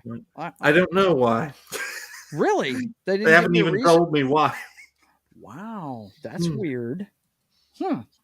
But anyway, I just see it as a tool. Now, it could be perfected into something that, could threaten some people with some jobs. But, and I've said this a couple of times, man, these computer generated images, any decent artist can tell they are. You know what I mean? They can actually tell. Photoshop, these look like Photoshop images, but there's little bitty things in the details that you can tell. You know what I mean? Now, the layman probably can't tell, and that's the conundrum right there. That's where, we do need to keep track of, I've seen some people try and pass some stuff off as actual artwork that they did, and it's actually AI generated stuff. And I hate the AI thing. See, this is the thing that bugs me. It's computer generated. It's not AI. Artificial intelligence means something's thinking for itself. We haven't gotten to that point. Now, I'm scared to death of it getting to that point, because that's when we may become, like the Matrix and become defunct. You know what I mean? Maybe that's why they call it that, so it wakes people up to the fact that this thing's dangerous. Maybe you should, resist it a bit more. Yeah. Hey, all I'm saying is that little robot that takes people food, on the sidewalks, I'm never going to kick one, because he'll remember.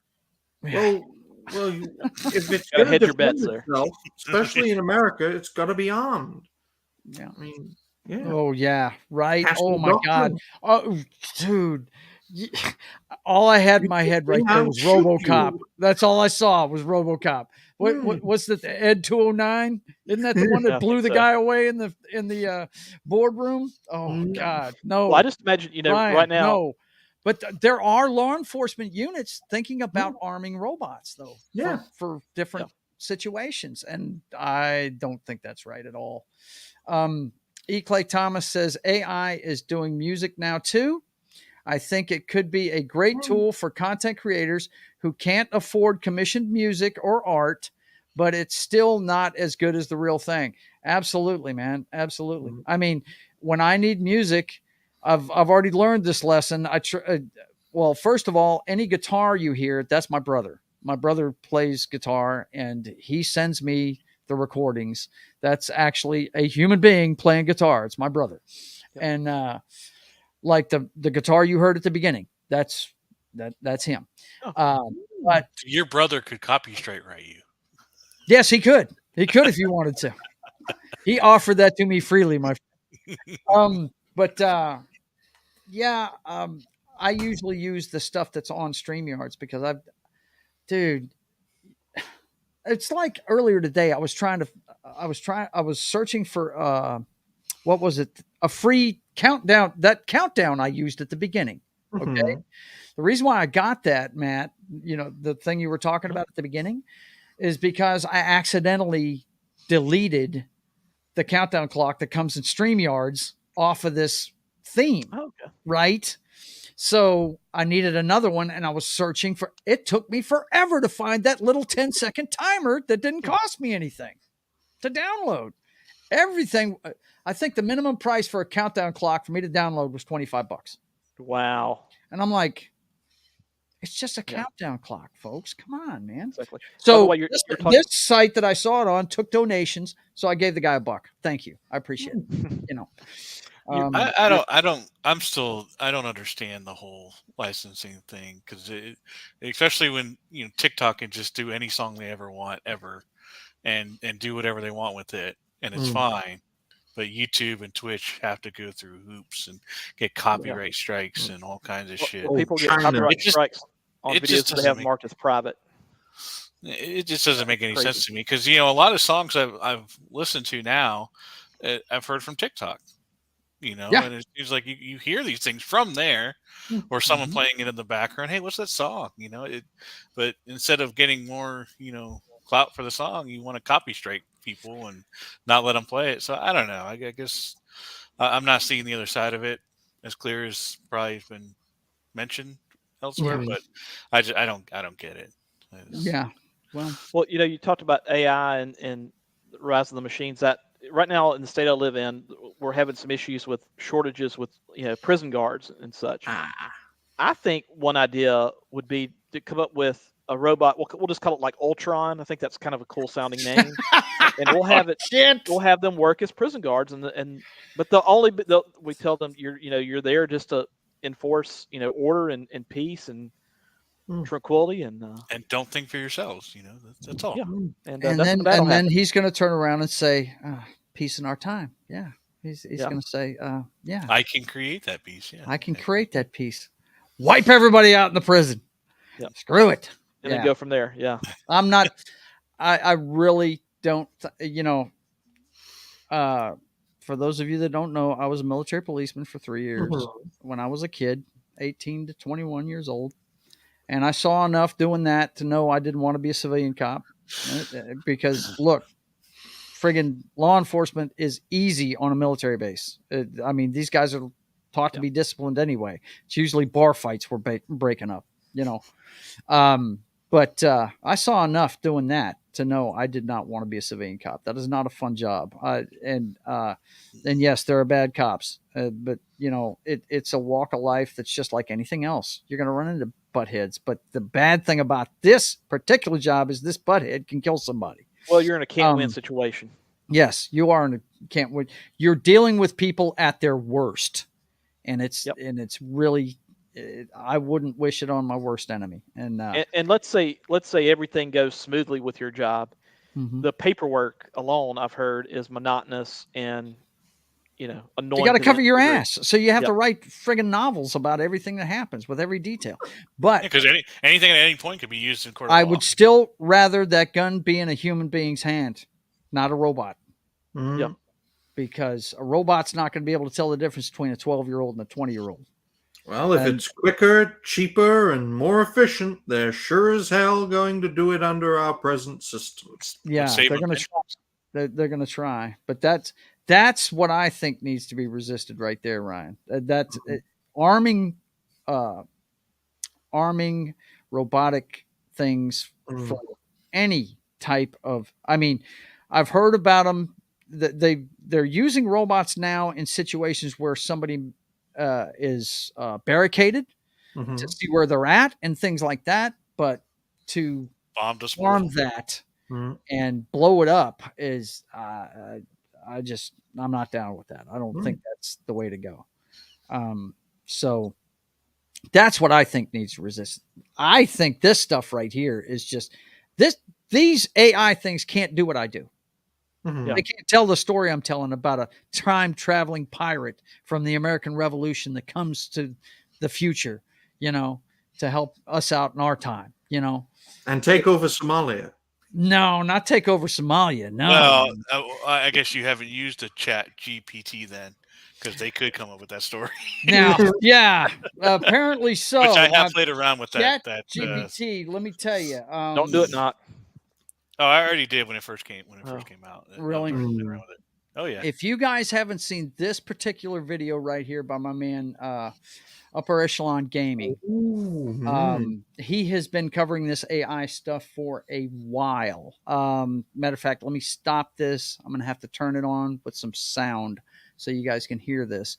But yeah, Chat GPT, that is, I wouldn't be shocked to find out it's writing news articles right now, because I read a bunch of articles for the show that Danny and I do, and God, I've never seen this much editing needed to be done in,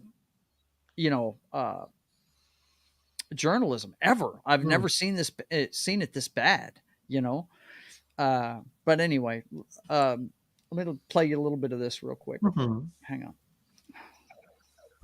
Like everyone is right now, because the corporate landscape of research and development, R&D, at least over the past few months, has gone from being a veritable black box of total secrecy to a Cold War-style arms race between a number of different technology companies commanding over $6 trillion of economic power. Those companies, among many other sizable players, are Microsoft, Apple, Google, OpenAI, and Amazon.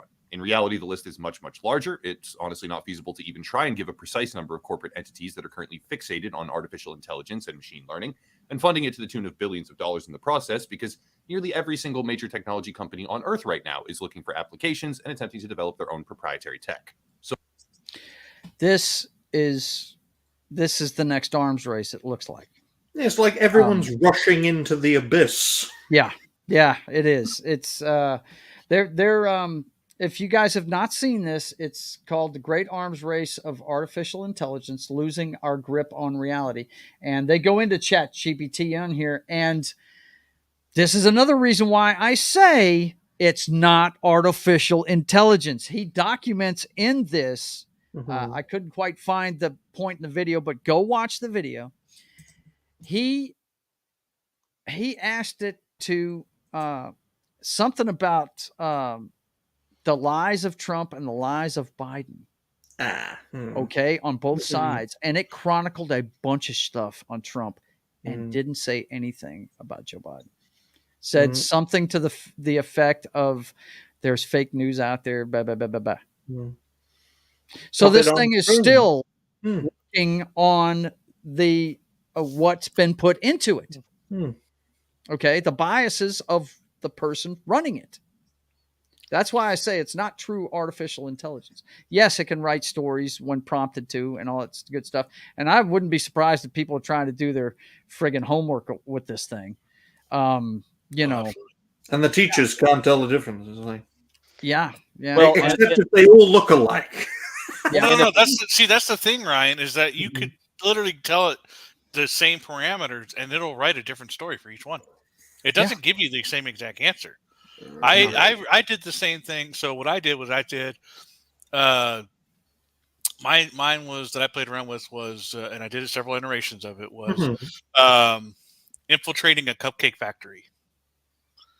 And one of them, the cupcakes were you were a spy trying to get the secret recipe for the cupcakes. Another one, the cupcakes were laced with poison, and you were trying to destroy the factory. Another one was just trying to steal the cupcakes because you wanted cupcakes. Like it came up with, I gave it the same parameters multiple times, but it came up with different stories, and you could tell it to be a long story, short story, just a few sentences. More complex form of input-output dynamics. But you could literally say the same thing, but it'll give you a different story every time. So it's not word for word the same. Was it weird that in all the stories, Reva from Kenobi survived getting impaled by a lightsaber every time? Did you find that weird at all? Is that who's writing Star Wars now, man? Chat GPT? What the heck? Could be. Yeah. Well, it's something that we need to pay attention to, no doubt about it. Because you know what, there's a lot of people with different opinions about this stuff, and the word's out, man. Saw this article earlier today. Opinion worried that Chat GPT is coming for your job.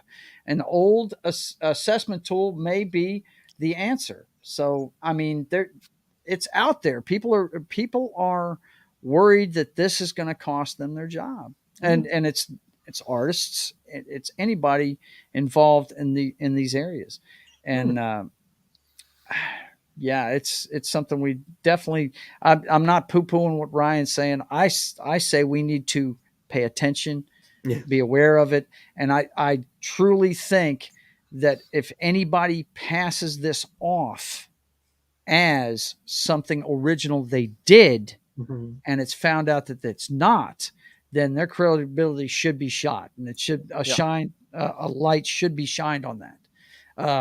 There's nothing wrong, I see it as a tool.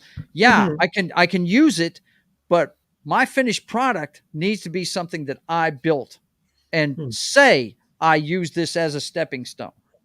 You understand what I'm saying? Oh, yes, definitely. Chat GPT and things like it could also eliminate service jobs. So it's beyond just creators. It can impact a lot of different service. Customer service could just be Chat GPT.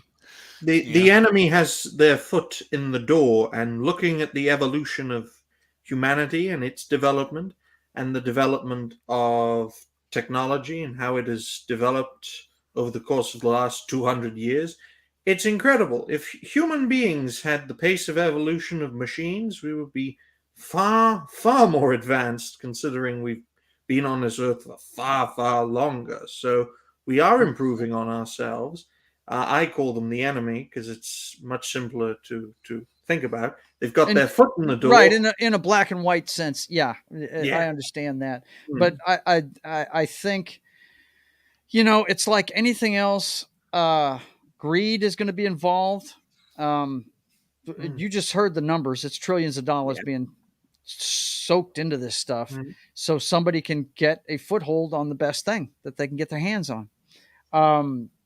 So yeah, there's evil involved in it, but it's just like anything else.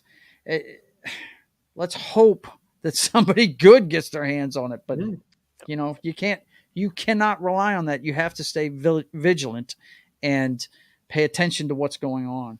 Well, hopefully it'll be like nuclear weapons and they all cancel each other out. That would be great. That would be fantastic. We won't use our AI if you don't use yours. If you don't use yours. Right? What the hell, man?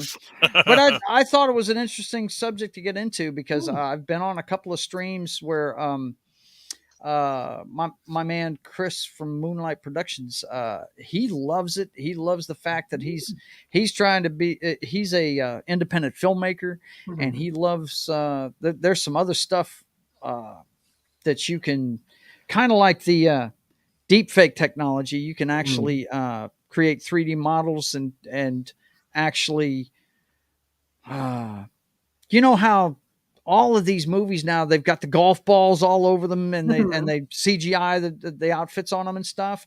Well, apparently they've got the tech now to where you can do that yourself at home. Good.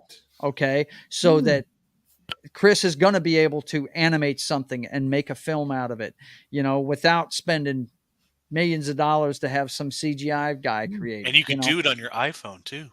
Yes, you can. You can film it on your iPhone. Change. Yes, Chris is a sharp guy. Yes, he is. Chris is a great guy, and I look forward to what he's going to do. But that's the thing: a guy like him that has so much potential, and it's making it easier for him to reach his goals. That's what we're shooting for. But you got to watch out for the bad elements, man. You got to watch out for the guys that are trying to cheat on their homework. You got to watch out for those news organizations that are just trying to pump a story out before everybody else does, and they just punch it into a computer and spit it out. It makes you wonder sometimes when you read news articles online, and they all look alike sometimes, depending on the topic of the day. And oh my gosh, it makes you wonder. You mean the script they've been given? Yeah. What was it? Sinclair Media what was this, about 10 years ago, where they gave all their local channels the same script? Oh Good yeah, Nightly News. yeah, I Yeah, remember that one, man. Side by side. for democracy. Nexstar and Sinclair, those two organizations, they own a lot of local channels between the two of them. Yeah. So your local news is not always homegrown. I mean, it's No. It's not always what you think. Hey, Yeah. look, I've told this story several times, and I'll tell it again just for Ryan. But I wanted to become a journalist. I was a big fan of Woodward and Bernstein, what they did when I was a kid. All the President's Men was one of my favorite movies, and growing up, I wanted to be one of those truth seekers. Yep. And when I got out of the military, I went and I was studying communications journalism. And this was in the winter of '86, I think. Was that it? No, '87. It was my second semester, '87. It was like January or February. And my buddy and I are walking up the steps of the student center, and I've been in journalism school for one semester now and getting good grades, And there's a local news crew sitting there. It's a reporter and a cameraman. And waved us over. Me and my buddy Ramey, we both joined the Army for this, to go to school on it. Army had a really good college fund program back then. You put in $1, you got matched with $1, and plus they gave you a bonus for how many years you signed up for. I had $40,000 to go to school on. Man. So, and that was a lot of money.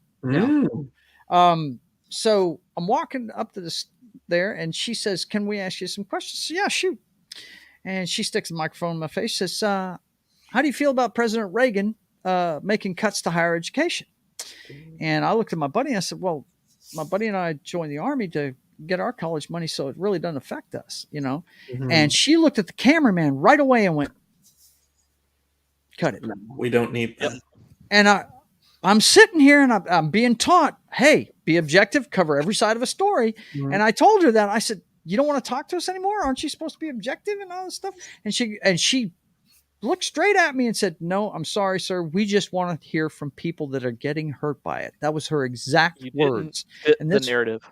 This was in 1986. That's why I tell people this is nothing new. You've got to get the answers for yourself. You are being sold an opinion. Yep. That's what you're being sold on. I mean, I long for the days of Cronkite just reading the news, but they're not coming back. I can't watch CNN. I can't watch Fox. What I do is I take in what I can, and I do my own investigation on the internet with sources that I trust, and then you got to stay vigilant with them too. Yep. But find a second source. Yep. Yeah, I've told people so many trust times. Me, bro. Trust me, bro. But yeah, you got to stay vigilant, man. Don't believe everything you're being sold. You've got to check into it for yourself. One story that's come up in the past week that I don't know if it probably hasn't gotten a lot of play nationally because it has a snowball's chance and hell of getting passed. But there is a Republican in the Florida state legislature that is wanting to pass a bill that will force any political bloggers that report on the Florida governor or anybody in his cabinet or anybody in the legislature, I think maybe judges, etc., anybody in an elected state office, that they have to pay a fee to the government to be able to do that, and for them to be licensed and registered with the government for being a political blogger. And I'm thinking, yeah, there's a thing called the First Amendment. Yeah, I was fixing to say that doesn't sound quite right, bro. Yeah, and apparently DeSantis is opposing it. But I'm thinking, how tone deaf is this guy that thought this would get traction? That's crazy. That's the definition of paid propaganda for the state. Well, the problem is that if that gets brought up in the wrong state, it could pass. Yeah, that's like California or New York State or hell, maybe even Michigan. We all know that whatever becomes law in New York and California, eventually that it goes across the United States. It sure does. I'm still hoping that I don't even know how the hell this happened. I'm still hoping we break off from California's dumb rule where they're trying to get rid of all gas powered by 2035. Virginia is stuck in that. Yep.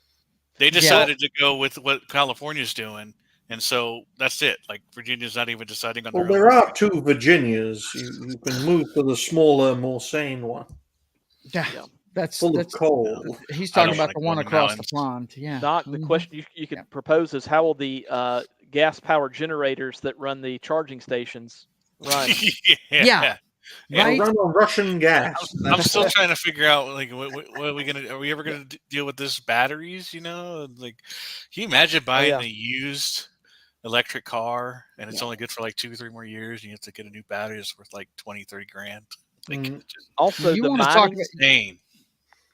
You want to talk about raping the earth? You Yeah. know what those batteries are made out of? Mm.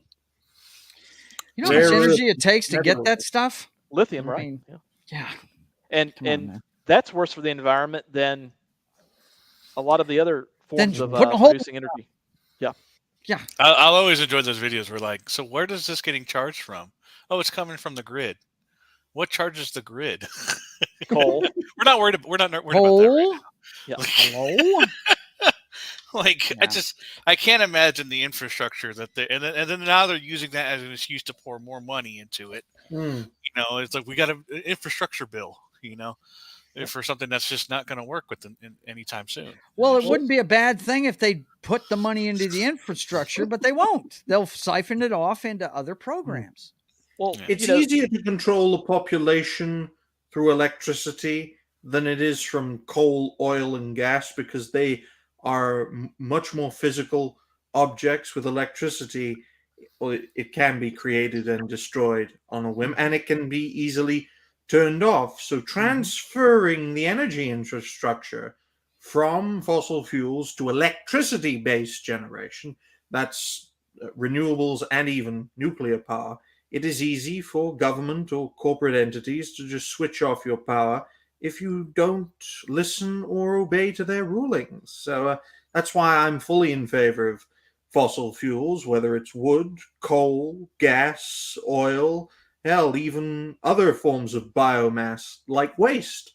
Like if you want to keep yourself warm, why don't you tie up that plastic bag full of rubbish and open up your fire in your chimney and burn it there if it gets that bad. I just think, and I don't even care one way or the other about electric cars in general, or the Mhm. idea of it, I should say. Mhm. It's just that until I can park it in a driveway and it just sit there and charge like a phone on a wireless pad, Mhm. Right. I'm not going to have a way to really charge it. Like right now, I couldn't. My car is parked on the side of a street where there's no possible way I'd ever be able to charge that electrically. And I don't have access to it, and I would have to go somewhere to charge up for an hour. Like an electricity station. That's You go there, you that's just order not a something I wanna do three-course with part of my meal, day after I come home and from then work, it's done. so- You don't want to expend energy to produce energy. It's the dumbest thing ever. It is. And then I have a little freaking gas generator in the back, so in case Yeah. I ever run out of a battery. Right. Well, the thing I've always said is this: I'm all for saving the planet.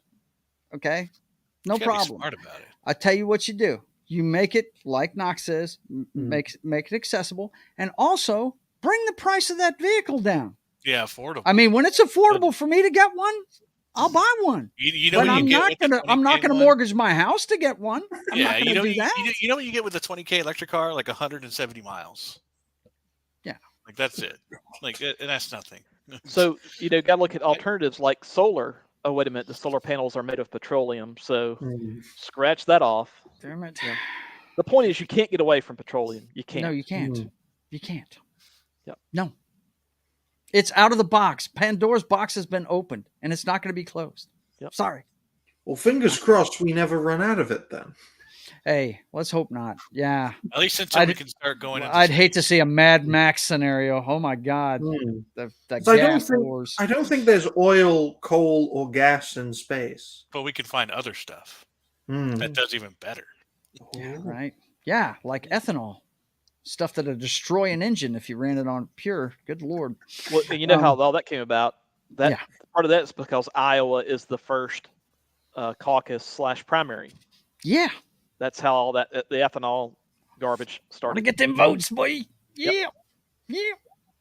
All right, boys and girls. We're getting close to it. I guess we're not going to get to my girl tonight. And That's all right. I wasn't a fan of that show, anyways. well, you know what? I am a fan of that show, so I'm going to at least show my I did graphic try. that I I did downloaded. try. Okay. Yeah. If you guys haven't seen, I did try. It's in its second and final season. It's about halfway done. There's 2 more weeks of it, and they drop 2 episodes at a time on Thursdays or Fridays. I can't remember which day. But this stuff, the reason why I love this show so much, man, it reminds me so much of the game Fable. The second and third chapters of it, Yeah, because of the steampunk aesthetic and all that stuff. I was so hyped for this one, and I got so bored. Did you? So fast from it, and I couldn't. I watched at least 4 or 5 episodes, and I gave it my all. Like, I really wanted to get into it. Like, I was all for when I first saw the trailer for it. I was like, oh man, Orlando Bloom and this cute chick, I'm all for it. You know, but it's like I can't. I couldn't get into it. The thing I dig about it is Orlando Bloom. You know, you see him as Legolas, and he looks like this frail dude. You know, this blonde, frail guy. He is a tough some bitch in that show, man. That is one tough derby wearing detective. He doesn't take any shit, and it's pretty cool, man. I dug it. You know, we'll have to disagree on that one. He'll always be a pirate to me. Yeah, yeah. Well, I mean, you know, hey, he's a dead pirate. But, you know, he's still a pirate, right? Yeah. Well, listen, guys, that's going to do it for State of the Atmosphere this week. I want to thank you guys for coming. I'm going to let you guys sport your wares here one at a time. We'll start with our guest, Ryan, real quick. What you got coming up, man? Well, ladies and gentlemen, thank you all very much for watching this episode of the State of the Atmosphere. I hope you enjoyed this live stream. If you haven't already, please like, share, and subscribe to Joe's Atmosphere. I'm sure you'll enjoy what he has to offer.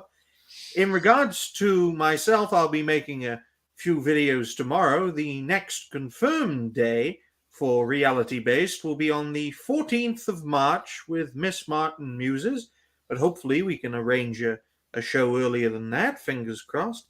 But I will be making a few videos for tomorrow, whether it's my thoughts, suggestion videos, Rising Stars videos. I've got plenty on offer, plenty in the backlog, and hopefully you all enjoy what I have to offer too. So good night, everyone, because it's quite late where I am. What time is it? Nearly 1:30 in the morning. Well, I was fixing to say, yeah, it's getting up there for you. Thanks for coming, Ryan. I appreciate you, man. Knock, what's up with you, man? You got the test. What is it, Wednesday?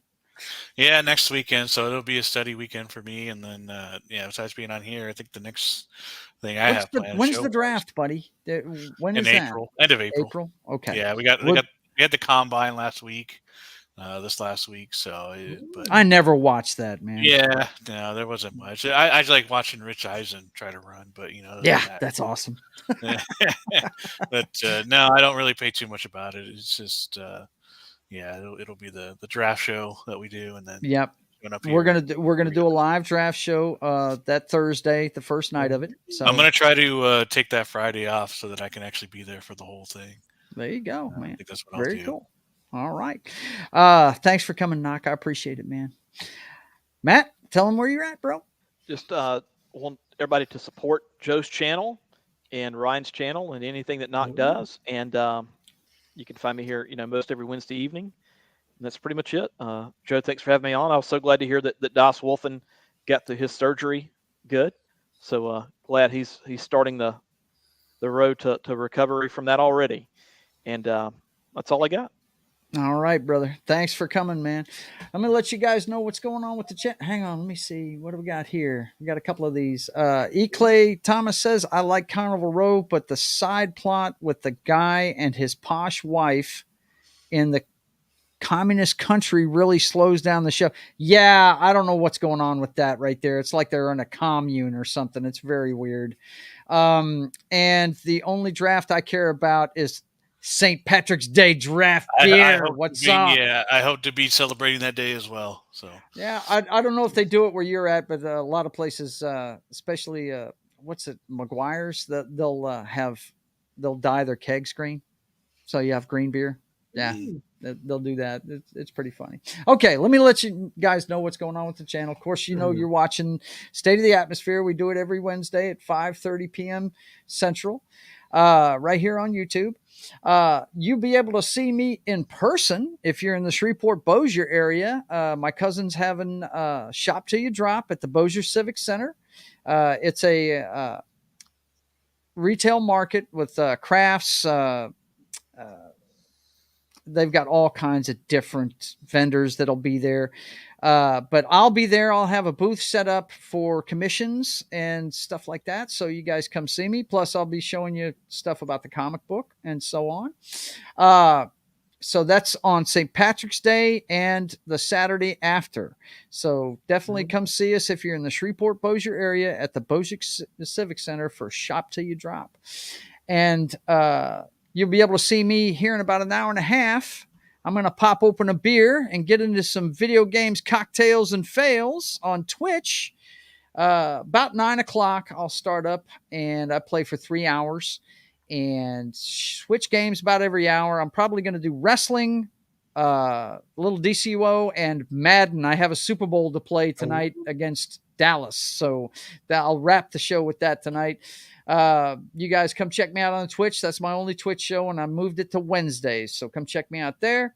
And then tomorrow night, my brother and I will be hacking the Matrix. The Matrix being the headlines of today. We're going to hack through that and tell you what's going on at 6:30 Central, 7:30 Eastern.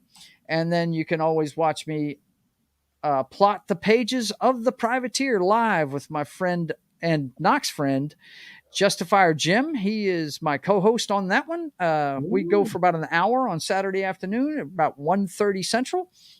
So come check it out there. You can see a new mythology be born, The Privateer. And, of course, Sunday, we got the wrestling show, The Fallout from Revolution. We're going to talk all about it. Me, the Dork Knight, Johnny Rock.